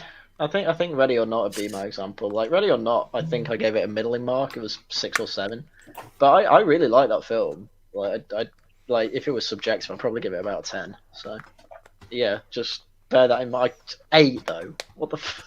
Yeah, if this film wasn't taking itself as seriously as it was trying to, and I'm never letting this go. how this film could take itself seriously and also contain a scene where she's hanging upside down on a plane 35,000 feet going nearly 200 miles an hour, Because girls get it done. Girls get it done. All right, folks. Well, that was crikey. That was Shadow in the Clouds, and I don't think you're going to mistake anything else for it because this film is pretty gosh darn unique. All right. Sorry. No, I watched the Fat Geralt scene again. I'm gonna put that in the private chat in case you haven't seen it. No. Oh god. I love it. Richie, I think a live viewing is something I would fancy doing. I've got to work out the tech behind it. I've seen this. Yeah. Put it in the vote. Put it in the vote. I know it's got oh gosh, what's his name? Oliver Reed. That got me very intrigued. Very intrigued. So this we'll round off now. We've given our scores. Don't watch this film. It's bloody awful. Watch Saint Maud. I watched Saint Maud this week. I really liked Saint Maud. I'm definitely putting that in an arc. I've got some ideas. Your horror homework is the start of our next arc. The previously delayed Wrestlers in Horror arc. Fantastic theme idea suggested by that crime guy. Oh yeah! Yeah, there is a rich history, a very rich history of wrestling stars crossing over into horror films. Had a sort of 2000s era revival, which is quite interesting. So we're probably going to stick to the 2000s era wrestlers in horror movies bit, but I will cover some of the back history. And the first one that you need to watch is See No Evil from 2006. Yes. The wrestler in it is Glenn Jacobs, aka Kane, and we will be joined by Trigger Hippie, who was on the Candyman stream. He was fantastic on that. Oh yeah, people know. Yes, Tor Johnson is who I'm thinking of from Plan 9 in outer space. If you hang around here long enough, you'll know I'm not such a fan of Edward films directly, but I do absolutely love the film Ed Wood. I've seen it far too many times. Okay. But yes, we'll be talking about Tor Johnson a bit and his contributions. So watch See No Evil. I do seem to find it's a bit difficult to find, so you might have to go a bit unconventional on the internet to get a hold of it. But I'm sure you smart people can track down See No Evil from 2006. I know a bunch of you actually already watched it in prep, but I'm going to have to rewatch it. I'm not hugely happy about it, but I will rewatch. I'm going to rewatch it for you guys. I also found out something quite amazing about Kane, so that about half of you will really appreciate. So we'll cover that next week. I sign off there. I've got a bunch on the go basically, but I didn't finish my editing for the Spider-Man video, so I'll probably drop that on Thursday as a little treat for you. And other videos are in the works. I'll also point out that there's a conversation that I had on Friday on a channel called Last Things. If you look at my community page, community tab, I think, you can. Darn right, Richard. That might be what you need to do to get a hold of this film. I had this conversation with Last Things, who has a really amazing channel. It's a fun conversation. We talked about social horror, Jordan Peele a fair bit, and Midsummer. It's a really great convo. We're going to get Last Things on. He's a great guy. Give it a watch and definitely subscribe to him. I think he does amazing content. Yeah, it was a great conversation you two had, actually. I listened to it while I was working on Sunday morning. Oh, so I will definitely echo that. It was a really good conversation. Oh, excellent. Yeah, he's a good guy. He's a very good guy. So that's my shilling done. How about you, TCG? Because you've got something to shill. For once in a blue moon, yes, I do. Yes, see, we did the 5 Scream films here over the last 5 weeks, so if you're new to the channel, make sure you check those out. But I just couldn't let it go, man. It was an arc that I grew too attached to, and so today at around 12 o'clock this afternoon, I uploaded a new video. You see, some of you may know, but the Scream movies were based on true events, or I say inspired by true events, and so I talked about that on my channel. It's about 36 minutes long, but I promise you it is well worth the watch.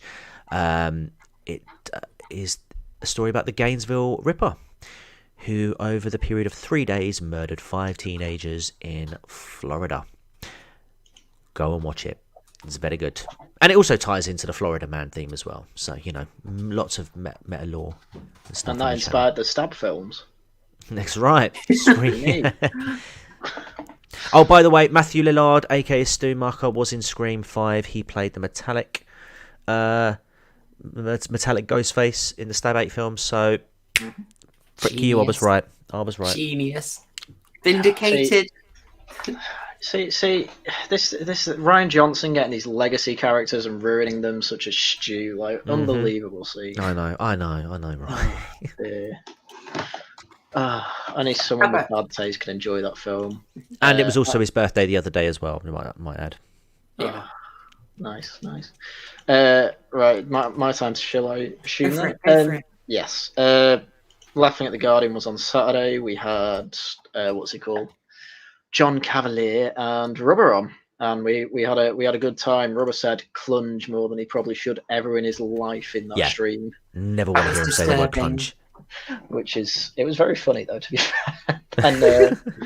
And then on Sunday I released a video about the Jordan Peterson and H3H3 drama, because H3H3 thought, I'm going to spend 20 minutes saying Jordan Peterson's an idiot and go through some tweets he made, and he's like, why are you against conversion therapy, Jordan? And then it turns out when you actually look into the law, it's because conversion therapy in Canada now only means if you're trying to turn someone away from being gay or bisexual. But it's perfectly legal to turn a straight man gay. What? Yeah, that's Canadian law. And obviously Jordan Peterson's like, well, that's stupid. He's just like, so you're pro-conversion therapy? So yeah, good one. And there's more than that, obviously, but I don't want to give too much away. I think it's an hour long, so put it on in the background, whatever, or don't. I'm not your mum. But he's your pa. Yeah.